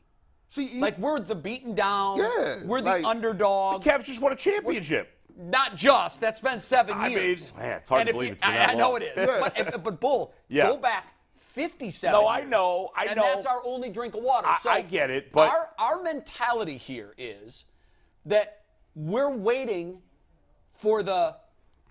Remember in the Rocky scene where the bell, it was just the bell before the. Yeah, but those guys. We're waiting for that But moment. But And- that's Donovan Mitchell. That's Mobley. That's not this guy. But it hasn't worked so far with Donovan Mitchell and Mobley. What, this guy's gonna make the difference? I mean, come no. on, you But know. here's the mentality. The reason that Clevelanders are clicking on this guy at an amazing clip is we hope he's the hope. guy. Okay, but you have. Is he the guy? Will Yeah. he be the guy? I'm here to tell you there is a very slim chance Right. that he will lead the Cavs or be the missing link to the Cavs winning a championship. Right. Who knows? But you Maybe got it 4 for- years from now, we're sitting here and we're celebrating again. But you got it I don't for free. know that. Yeah. But you got it for free. But, Yeah, but that's as, fine. As the saying goes in Dumb and Dumber, so you're saying I have a chance, right? After Yep. she told him. So does every other player drafted in the second round. No, I disagree with that. As second round draft picks go. By the way, Yeah. For then me- why did 20 teams in the second round pass on that guy? If Well, you're so- listen. because of the lack of assists, the lack of defense. The baggage in college, Cleveland- a gun charge. Yeah, there was a lot for Cleveland. So what's the best case scenario for this kid? To be a major contributor in 3 years. That to me, fair.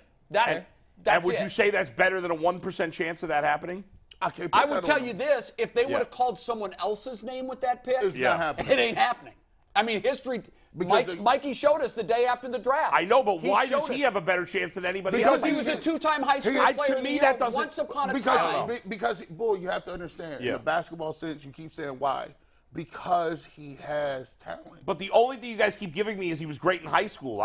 To me, that doesn't matter. Well, we're telling you, if you're a 6'9" and you can create space and you are a tough shot maker, we learned being 6'9", they don't grow on trees. We tried to get those guys. right. Yeah. Second of all, when you be elite shot maker, the only guy we had coming But- off the bench is Carousel. We're not saying these guys are Again, that. he has all these things, and all these teams passed. There's Right. a reason. Now- not just that he got a gun to charge. that point, But they're bad, dumb teams, Bull. And the Cavs have been one of those So teams. that's why I'm saying to But you. there are smart teams that passed on him too. Bull, but let's there- do an exercise here. Yeah. Close your eyes. Let's get a camera shot of Bull. Okay. Close your eyes. Yeah. Okay. And then after this, I got something else, then we'll move on to Guardians. go ahead. So here's the exercise. Yeah. Ready? Your eyes are closed. Mm-hmm. The Cavs have peaked excitement by trading for Donovan Mitchell. Right. They have a core of young, all-star caliber players that seem to all chemistry-wise fit together. They're all great guys. Last season, in this wild experiment, they couldn't find the missing puzzle piece that had a 3 on it. They couldn't find it. They tried all kinds of pieces, but nothing clicked. They go into the draft, and they only have one piece of capital. Right. It's a second-round pick. And you find that with that pick, you could grab a player who was a 2-time National Player of the Year who happens to be a 3. Right. You're not going to do it? I'm not arguing that though. Okay. I'll open my eyes now. Are you excited about that? I'm not because Because he could be. I know, but It's not like this he's- team's got to win now. By the time he's any good, Donovan Mitchell's gone. Well, But let's So what's the point? I mean, So, it's not going to help them. He's not going to help them win a let- championship with let this me group. Mobley will be here. Let me give you. Our other young kids will be here. I'll give you an example. See if you can understand it. Right? There's a kid that plays quarterback at Ohio State. He couldn't beat anybody out. He couldn't beat anybody out. He transfers. Great analogy. I know where you're going. He transfers to LSU. He was 4th on the depth chart at Ohio State. 4th. He has a decent. Oh, that was a failure by Ohio State, no? Hold on. Ohio State has great quarterbacks. All those quarterbacks went to the league. None of them are good college. None of them are good pros. Not a single one of them. Well, here's what I'm saying. I'm talking about. None of them won national championships. I'm saying I'm really talking about the odds. Yeah. A quarterback who never beat anybody out gets in the transfer portal. He goes to LSU. The first year at LSU, maybe 6th round pick. Ups, downs, not really a good team. He comes back the next year, and he's as constituted. He's just sitting there. Now, if you say, what are the chances that kid, his senior year at LSU, sitting there, is going to go run the table, hold on, let me finish it up. Win the Heisman. Win the Heisman. Yeah. Win that. Become the #1 overall pick. And in 2 years, play in the Super Bowl. Again, I am giving you that there's a slim chance this guy could be one of these other ridiculous things that But happened. that was the most improbable But we can't story in talk football. about it for 30 minutes every day as if this is a likely scenario. It's not. We're not saying I think we've all said it's not likely. I don't think so. I think you have kind of made it seem like it's Jake likely. Bush is all in. No, hold on.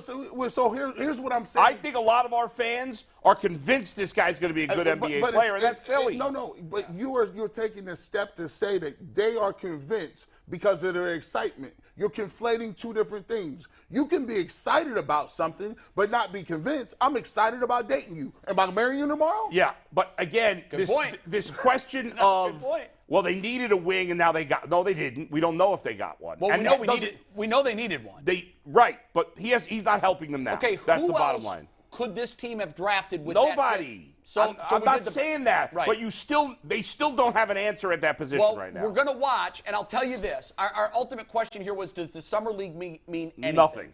I will Zero. say that it means what spring training means in baseball, and it means what the NFL preseason means in football. It means this much. No, it's even less than to those. an Empire State Building. It's even less than those. Because here's why.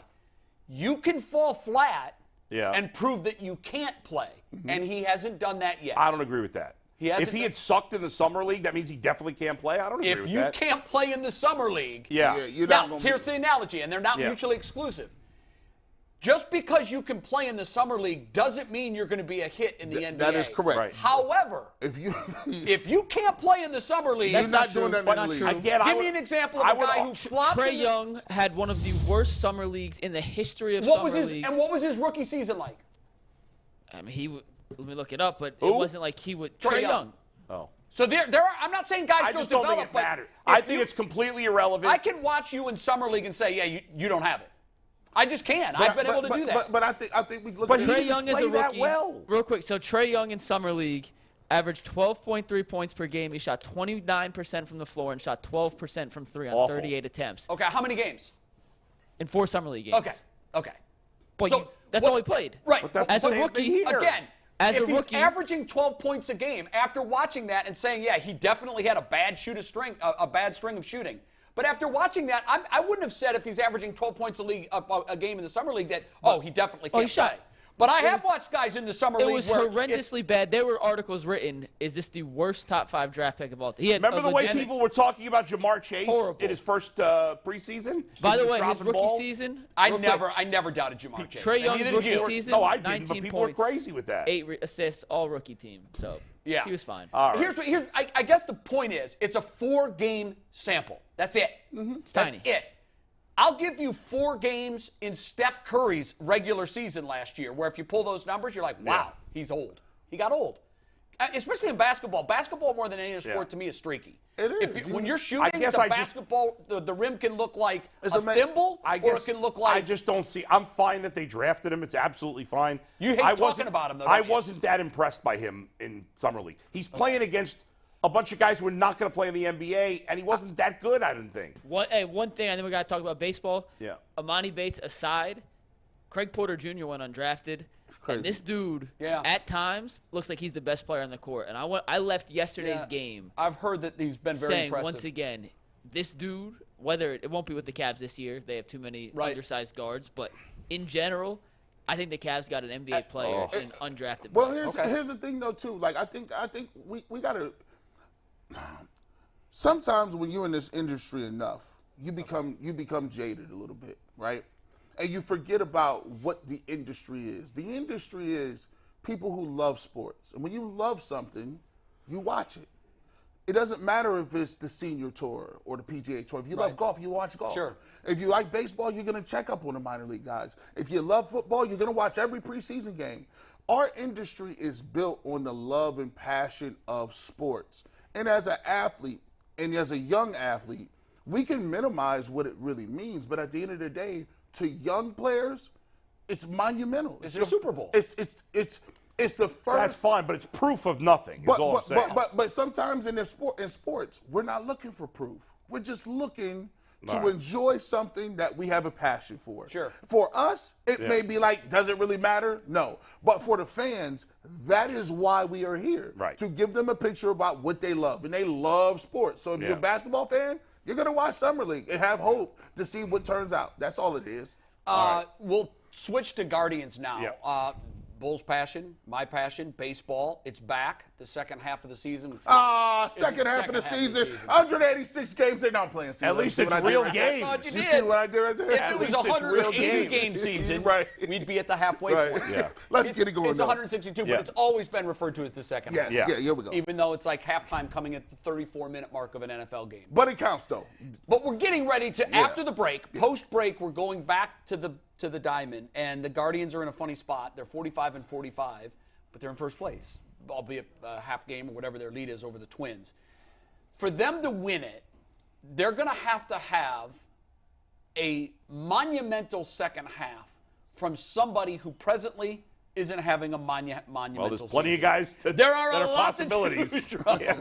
I'll start with you. Who's Yeah. your choice? Who's the guy that's going to have a huge second half of the season? I'll go with Andres Jimenez. Damn it, that was my guy. I mean, he's the best player on the team not playing at a high level. Yeah, but he's shown signs recently. Yeah, he's been better Yeah, lately. he I mean, has. a lot of guys have been better lately, but he's still not been great. Right. Right? Like, Jose's not having an MVP season, but he's having an All-Star season. Josh Naylor's having the best first half of his career. By the way, him not being on the All-Star Yeah, he should have team been on is the All-Star. Bullshit. He definitely should have been That's all there. I can say about that. But Andres Jimenez has had a very disappointing first half of the season. I wonder if in April especially he was putting too much pressure on himself with the new contract. Possibly. Some players do that. And maybe now he got the break. Maybe he's going to chill out and have I'm expecting him to have a big second half, and they need him big time. But they also need to add a bat, Jay. We'll get to that in a minute. I got a trade for the Guardians. I like to see them. You make. do have a trade? Yes. Good. I'm going to say Quan because he it's crazy because last year I would say he was the darling of the guys who came up that started to show that they were the young guys that were going to stick a little bit, right? And you look at his numbers, he's not putting the ball in play like he used to. His average is down at about 263. Look at That's his awful. number, right? So, when he is getting on base, he has opportunity to have some stolen bases. But the fact that he needs to be a guy where if he's going to play and he's going to play at a power position in baseball, he needs to be an Ichiro dude. He needs to be like Quan is going to get 3 hits, 2. He's getting a minimum 2 hits, and when he gets on the base paths, he's going to be a terror. Right. Then you can justify that, right? Because you can say he's going to play great defense. He's always going to be an inning starter. He's always going to be a guy that he can run. You can start the runners and bases, but he's just not. He's not. The same hitter that he was last year. I don't know if that's because they got the book out on him, or if once again we talked about one of the younger guys that are going to regress to the mean. So far, we got Gonzalez, who we haven't even seen half the year. And he Quan, should be up here right now. and He Quan should be. is a I don't guy. know why they haven't brought him It's up. ridiculous. I thought for sure they'd make an Yeah. announcement Yeah. yesterday saying that he's going to start the Texas series with the big club. What does he have to do? He's been red hot. He's been Nobody's on hitting in fire. their outfield. No. So, I mean, what are we doing? See, it's a young guy with some hope. Now, I like the young guy with hope. I understand. We need a right fielder. Yeah, we do. We need somebody that can hold the rock. a power bat. They don't grow on trees. I got to say, Brennan has Did all right. has been a nice surprise for this He's been team. all right, but he's not. He doesn't have the power. And I know Gonzalez is an undisciplined hitter. Okay, there's a lot of undisciplined hitters. They don't like. We need if he's going to hit 25 home runs, and I don't know that he will. But he's not going to hit 25 Why the is rest he of the being way. judged so harshly? I don't Right, understand he was it, Bull. excellent last year. He And- stunk when he first came up this year. Okay, but there's no other penalties for the rest of these guys who've been terrible. Look at a guy, and I'm not even going to do this again because it's probably not fair to him. A young player on this team that had expectations that is not performing. Why is it that a player like that is getting more leash where Gonzalez, who was a playoff hero, if you would have told me last October, as he was circling the bases after hitting a walk-off playoff series deciding home run, that he would get a handful of games in the and beginning then of the be year? relegated to the minor leagues, I would have said no way, because that violates Tito's constitution is to give these guys slack. It's like, I know they have a philosophy as a team that they don't want guys to strike out a ton, but they've almost gone too far. It's like they don't want to have any guys like that. When a lot of guys like that in baseball that have power especially are going to strike out. Well, the player that I'm talking about strikes out 4 out of every 10 at-bats, I believe. Well, who are you talking about now specifically? Well, let's just guess. Who is the guy that's on this roster that has been coming? Everybody says, oh, he's going to be great. He's going to be great. They put him at shorts. Oh, Gabriel Arias. Yeah, he's done anything. Now, he's been terrible. I brought him up a couple of weeks ago as a guy who strikes out 4 out of 10 at-bats. Right, Hitting under 200. Right. Very limited power. Yeah. They try him on all these different positions. Yeah. Yet he's been up with the big club all year. Yeah. Crazy. And a guy like Oscar Gonzalez, who has playoff hero equity with this franchise and fan base, gets a brief look and then is sent down. It's to your point. I've asked myself this question a million times. Tito gives players room to miss. I don't understand. I think in the offseason, the conversation with him was, you absolutely, to sustain what you've been doing, you absolutely have to develop plate discipline. If you don't, you'll be out of the game in 2 years. And the early sample size at spring training and the few games that he played in the major leagues, he was still swinging at bad balls. And if he had been awful in AAA, I could understand. But he was great. At first. But man, lately he's been on fire. Turned it around. Are they doing stuff like this? I don't know. Are they going into the season being like, this season, our priority is to see this guy, this guy, this guy. If this guy, well, Gabriel Arias is certainly on the list. He's on the guys they want to see. Or he's going to get first crack, and he needs to fall completely off. And you know what? They've devalued his trade. His trade all these guys is devalued. I mean, you think about all these young players. All their trade values are down. I mean, it's unfair to Bo Naylor because he hasn't played that much. But I'm okay with Bo. No, 100%. He's done a great job behind the plate. Agreed, and I want him playing the rest of the season next year. Too. But at the moment, his trade value is lower than it would have been a year ago. Yeah, probably. Same thing with we've been hearing about George Valera for years. He's batting like $150 in AAA. No, it's not all these guys, we keep hearing about all these prospects. It's time to get some proven hitters, even if they're guys who are not perfect, because it's hard to get guys that are perfect, and teams don't want to trade them. Well, let me throw you out a trade right now, which makes a lot of sense. Okay. All right. Let's go get Tyler O'Neill from St. Louis, okay? You've mentioned him, I think, before. Yes, he's been hurt. He's missed most of the year. He's only played like 25 games. I think he's just about ready to come back off the injured list within a week or so, okay? Now, 2 years ago, he had 30 home runs. Last year, he missed about 60 games, still hit, I think, close to 20 home runs. So he was on pace for mid-20s. Right. All right? He's an excellent fielder, which we know everybody's obsessed with. Right. So I think he's won 2 Gold Gloves. He can run the bases, but he's actually got power. Now he's a flawed player. He strikes out, but they're looking to move. They're looking to sell.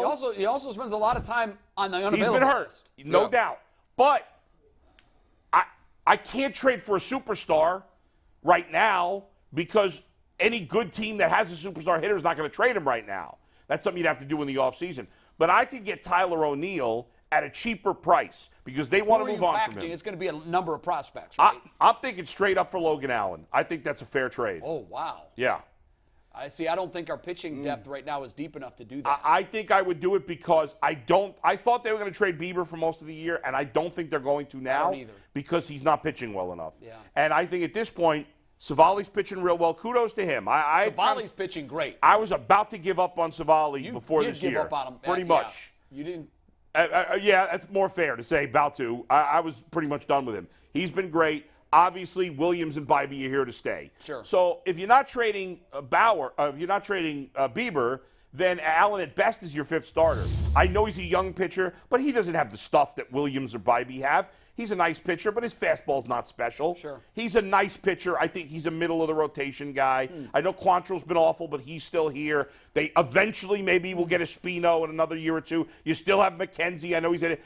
I think in the long run. My expectations for a Spino have dramatically declined. But you've got enough pitchers in the system, and they, unlike with the hitters where we hear about them all the time and many flop, their pitchers always pan out or almost always pan out.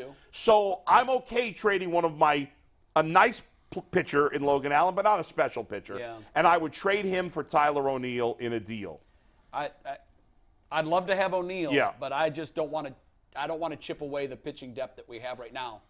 Hey, listen, if you could trade some of the hitters and the minors, I know, but like you said, it. They're damaged now. Right. Their But if I have to reputations trade are Logan Allen to get a proven good hitter, again, I know he's been injury prone. That's the one flaw. Let me ask you this: But- I think Oscar Gonzalez still has trade value. If the Guardians aren't going to call him up, I'm confused. then why not move him? But is his trade value down too? Probably less it's frustrating. than what it was last year, for sure. Again, the long term we don't know yet. I'm not killing the Guardians for this, but at the moment, Nolan Jones has played well for Colorado. He has. Will Benson's playing real well for Cincinnati. Real well. Since he's come back. He's had some moments. Since he's in the beginning of the year when he started the team, he was awful. Awful. But That's since why I he's can't come say- back, he's played really well. I'm not saying he's a star. Yeah. I'm saying he's been a contributed. serviceable. Yeah, he's contributed. That's fair. Like our outfield, Brennan's contributed. He's contributed. Yep. Straw, we've been through it a million times. The lack of power in our outfield It's will just killing them. There's no way in today's modern game, Yeah. and I hate to be definitive about this and kill anybody's hopes, Yeah. but in today's modern game, the way it's played, Yeah. a team with 2 corner outfielders that can't hit home runs can't win a World Series. No. Can't do it. No. And that's it. I mean, it's like, and nobody's asking the Guardians to be first in home runs, but you can't be 30th. No, you can't be. No. All right, we got to take care of a read, and then we're going to bring in I got Zach a quick to talk more about read, the and then we'll Guardians. bring in Zach Meisel from The Athletic. If you're looking for a job with career advancement and great benefits, well, PCC Airfoils is a leading manufacturer in Northeast Ohio. All locations of PCC Airfoils in Eastlake, Menor, Wickliffe, and Minerva are hiring for all positions starting at $18 and up. Plus, full benefit packages, paid time off, and a signing bonus. You can apply online at precast.com/careers to learn more. We asked the poll if they like Bull's trade proposal, Tyler O'Neill for Logan Allen. 55% said yes. They agree with Bull that would be a fair and good trade for both I'm sides. curious And what with Zach that, thinks. let's welcome in Zach Meisel from The Athletic, and more importantly, a lover of unique random sports jerseys, which we have to talk to you about. I know, I love Late that, captains. man. That is one of the coolest things in the world. Zach, how you doing, man? Thanks for joining us today. What's going on, fellas? How are you? Zach, we have to start with your reaction to GM Bull's trade proposal. Do you like it? I like him talking about this than trying to make a case for trading for Shohei Ohtani, which I feel like he always is. Well, I understand that's ridiculous. We were having some fun with that, but go ahead. Yeah. It's You don't the like dead this week of trade? the sports calendar. It's like a last resort to me. I think if there's a way you can not ruin, well, I wouldn't ruin, but you don't want to hurt. If you're keeping Bieber, you have to add.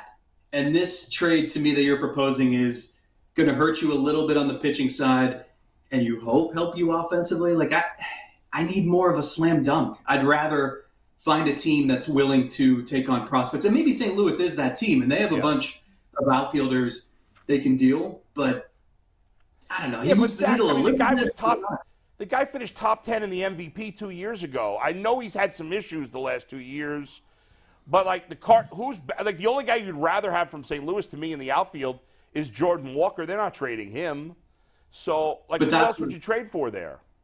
I'm not saying I hate it. I'm just saying I would look at a lot of other possibilities and then circle back to that one if I needed to at the end. Because it probably helps you a little bit, but you're weighing this year and next year and the year after. And, you're not going to have Bieber very long, even if you keep him this season. So what does your pitching look like next year if you make the trade you're talking about and you trade Bieber this winter? I don't know. I need to know if McKenzie's having Tommy John surgery at some point. That's a big part of it, sure. Yeah. Zach, that's what I was going to ask you.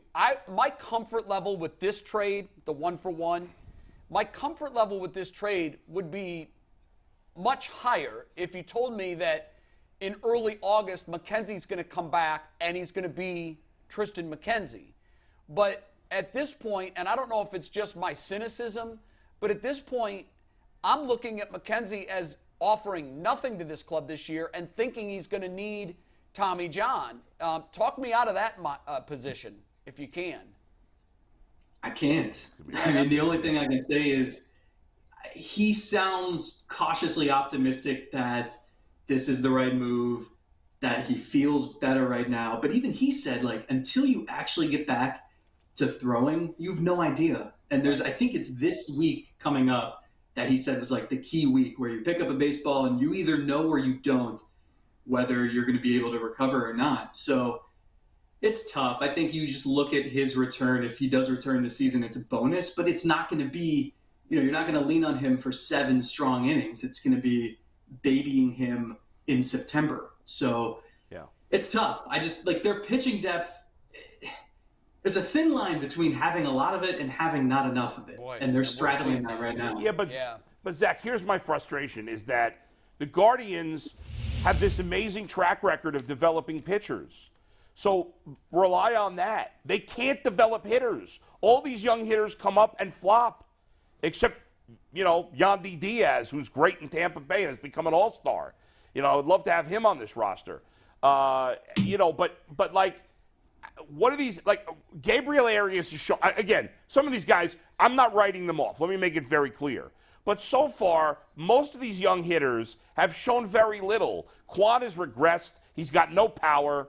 Will Brennan has been okay. He's fine, but nothing special. Bo Naylor's shown very little offensively. Again, I understand it's way early. Arias has shown nothing. Freeman, I'm just what's his name? Valera's can't hit in AAA right now. He's batting like $150. So we've heard about all these prospects. They can't trade any of them, and the lineup sucks. And by the way, the great Miles Straw defense hasn't been that great this year. He's 17th in defensive run saved at center field. So he ain't even winning a Gold Glove this year. And he's the worst hitter in baseball. The worst. Anything I say unfair there, Zach? No, I like when you get on a roll. I just let him go. I think the key to their second half is Josh Bell, and that's not enough either. That's if he does what you paid him to do, okay, you have a nice middle of the order, but you still have a weak top of the order and bottom of the order. So they need Josh Bell, and they need 2 outfielders, really. So you have to look at this though as there's this season, but you don't have immediate obvious answers going into next year either. No. And that's why I think it's imperative that they're aggressive on the trade market the next 2 weeks, because you can trade Bieber and maybe get an outfielder that way, or you could trade him for prospects. But I think you have to deal something from within, this glut of middle infielders, pitchers in the lower levels, whatever you have to do to address the offense for this year and next season. Because it's not, you can't just assume George Valera is going to come up be your everyday right fielder next year. Right. You don't know if that's going to work. So I'm with you. They need a lot of help. They have to figure out ways to get better in the immediacy and next year and beyond. And you have to keep developing pitching. And the reason they're in contention, this is why, I understand the need to have things to talk about. But the Ohtani talk is so funny to me. And people say, trade for him. You got to go for it. I get it.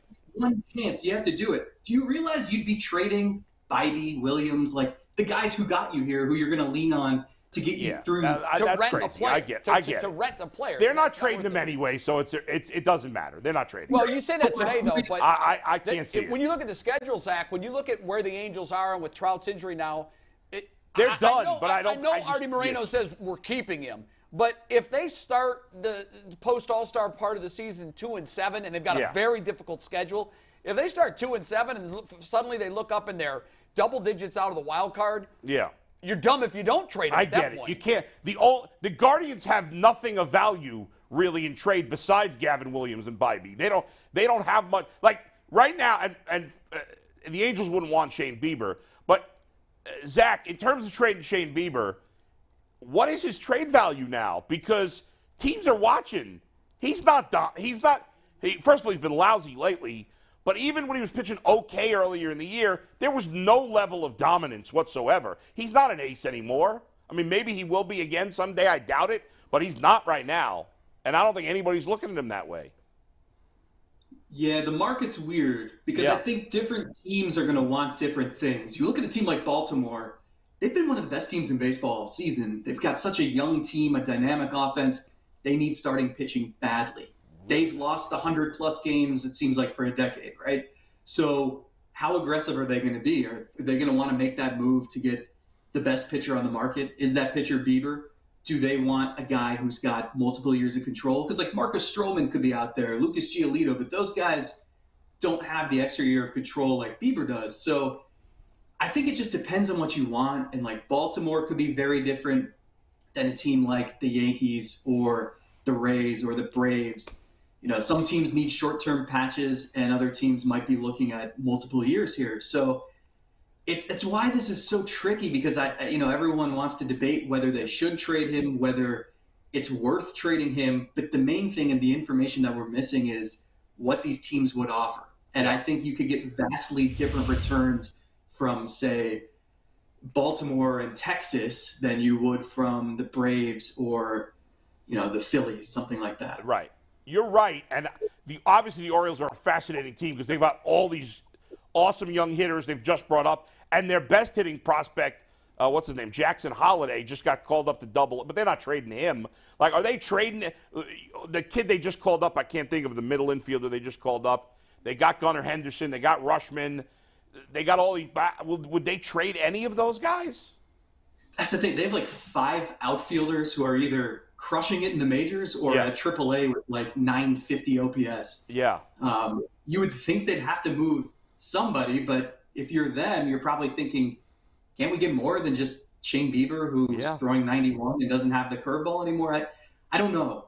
So I wonder how much desperation there is. You get a team that sees, hey, we actually have a legit shot at this. I mean, the American League's wide open. Yep. So you wonder if a team is thinking, this just might be the time to strike. But then if you're the Guardians too, it's like, well, do you see what Bieber can give you? Do you make additions a different way to try to equip you with the best roster possible this year and then hope he rebuilds some value and trade him this winter?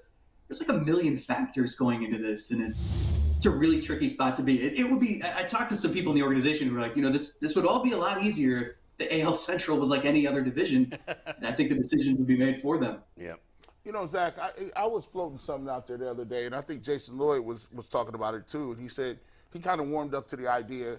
I don't think that the Guardians are going to actually, we talk about Williams, Bybee, and Allen. I don't think that they're going to have the wherewithal, the cap, or just even the resources to sign all 3 of those guys.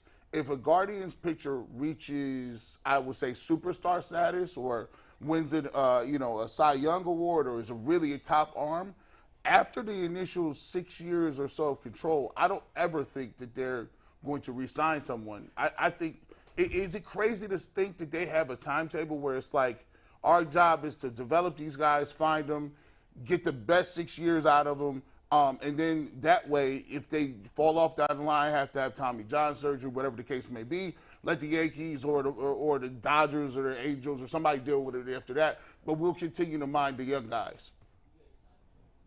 Garrett, I was just writing about this before I joined you guys, and I was thinking back to Bieber's debut 5 years ago. I think it was his 23rd birthday. Crazy. At the end of May. It seems like yesterday. And in that time, I mean, he came up and he was the rookie on a rotation that was literally one of the best we've seen in the last half century.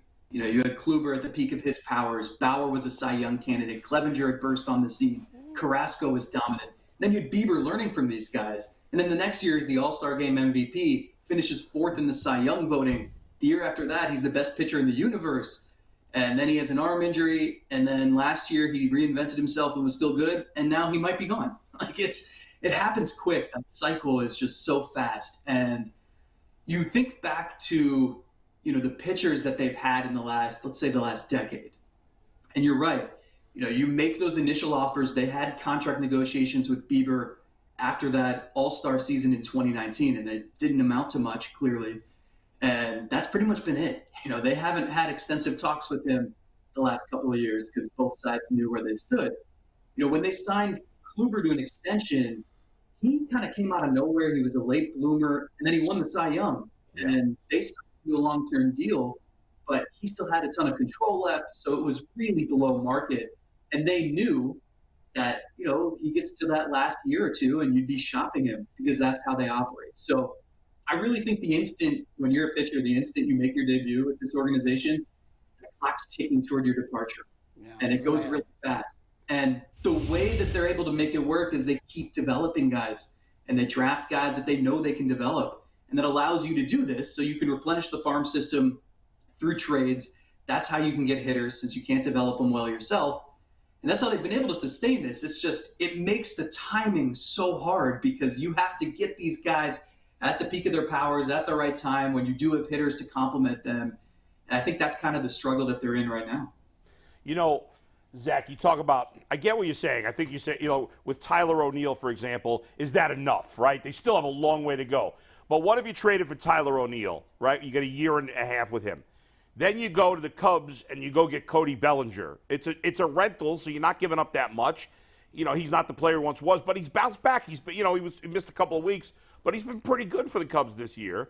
So you get, and now all of a sudden, your outfield, you put Straw to the bench, you put Quan in center, and you got much better hitting, and Bellinger and O'Neill are both good fielders too. Or you could play Bellinger at first. You know, that probably won't happen because you stuck with Bell. But anyway, I'm just saying, like, if they can't just get one elite hitter, which is going to be almost impossible to do, make a few trades to get upgrades to better hitters. Even if they're short-term guys, that's fine because you don't have to give up a Williams or a Bybee to get those guys. What do you think? You're in too many fantasy leagues, Bull. I'm only in one. I told you. I'm only in one. I do a lot of football. No, you know what? And actually, I don't know if it's going to pan out this way. Yeah. And this is so random, but do you remember the year after the Cavs lost to the Spurs in the finals? At the trade, like 5 minutes before the trade deadline in 2008, they swung some like 4-team, 11-player deal, and they added Wally Zerbiak and Delonte West and a bunch of other guys. And that trade, like they had a lot to sort out after that. They made that deal, and that season was kind of clunky after that because it was just incorporating a lot of new players, but it set them up for the future. You know, those were that was a key deal for 2009, 2010. I'm wondering if there's going to be, and this is kind of what you're talking about, but if you make one move, it might necessitate another move. You know, you can't, like you said, you know, you trade for Tyler O'Neill, okay, you're incrementally better offensively and incrementally worse on the pitching staff. But yeah, if you go add Bellinger too, like that certainly makes your lineup more formidable. And the main point here is like this playoff berth is sitting there for you on a silver platter. That's right. Great. You know, winning the division, I don't think anyone's going to get excited about hanging that banner next season. But I think what you want to do is, because you're resigned to the fact that you have to get hot at the right time. So how can you give yourself the best chance to get hot? It's to minimize the number of holes in your lineup. It's to make sure you have at least 3 starting pitchers you can trust in a playoff series. And it's to make sure your bullpen is pitching the way it's pitched over the last month or so. If you can do those things, you actually have a chance this year. Can you do those things without hurting your chances next year and the year after when you actually should be a better team? That's the question they have to answer. Yeah. August 1st, is Shane Bieber on the Guardians or somewhere else, in your opinion? I've changed my answer on this by like the hour. I'm going to say or by the minute.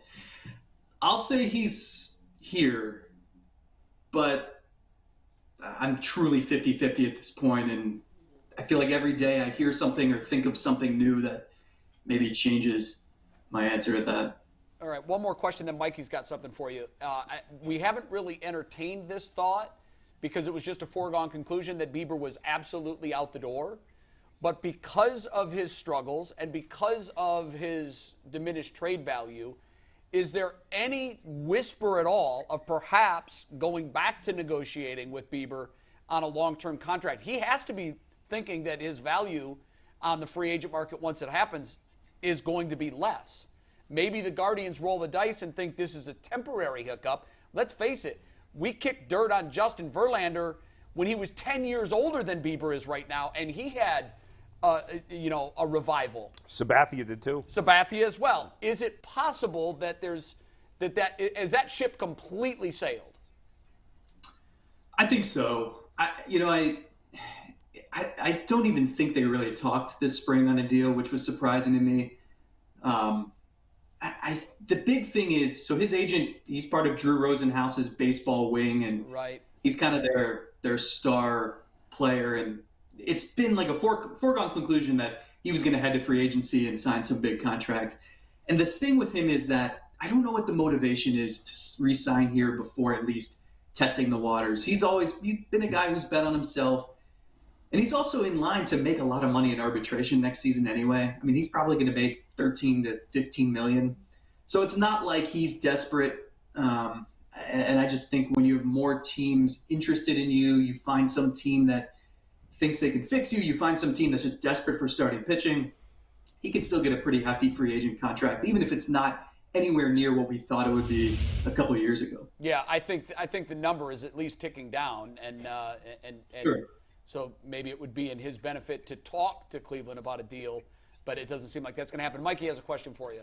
Yeah, Zach, when you came on preseason, I asked about Will Brennan's chances to win MVP. And I'll admit, because he doesn't pitch, I guess he probably won't beat Shohei Ohtani in the AL MVP race this year. But I do have a question.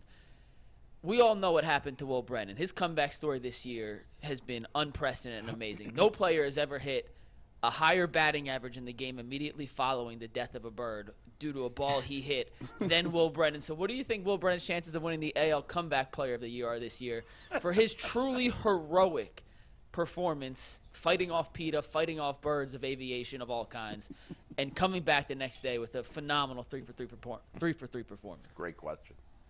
Thank you. He's had a lot to deal with, right? The adversity he's gone through has been really impressive. Have you had him on since he's killed the bird? Yeah, he's our guy. No, not since the bird incident. Though. Yeah, not since the bird incident. You know, he gets pretty emotional talking about it. I know it was, a lot of mixed emotions going through something like that, but I don't know. He's such a good dude and really is so down to earth, and I think easy to root for. He's one of those guys too, where if this team was rebuilding, I think you just let him play and you let him take his lumps every single day for a year or two, because you see the skill set and he doesn't strike out a lot. He makes a ton of contact. I think he's going to be a good hitter. It's just hard when you're in contention and you expect a lot out of this team. I do think if they do make an upgrade, make a trade for an outfielder, I do wonder if he loses some playing time, or maybe he'll run into another bird and he'll take off. Zach, I've got some over-unders for you. That was a good pun, by the way. Take off. Real quick, that was a that. really good pun, Zach. I got some over-unders for you. You ready? Sure. Over-under 85.5 wins for the Guardians. I'll say over, but not by much. Over-under a 389.5 batting average for Luis Arraez. Under. 389? Jeez. 389.5. The fact that that's a legitimate question is nuts. I'll say under. You taking under? He's going to hit a spell. I mean, he dropped from 400 to 380 at one point. Yeah, exactly. Over under $59.5 million per year on Ohtani's contract. I meant to look this up today.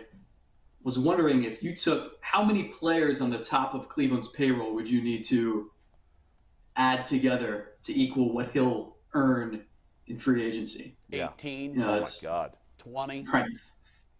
And the question I have about Ohtani is, if you're in this bidding war, right?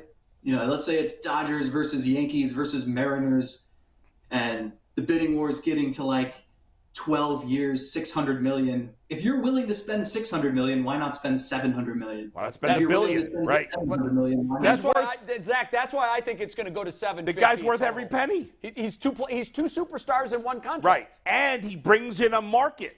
In addition, from that perspective, Seattle, I think, could monetize his. I just value hope he more doesn't than end anyone. up with either of the New York teams.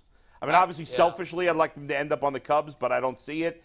But I hope he stays on the West Coast. I don't want him to go to either New York team. I would hate that.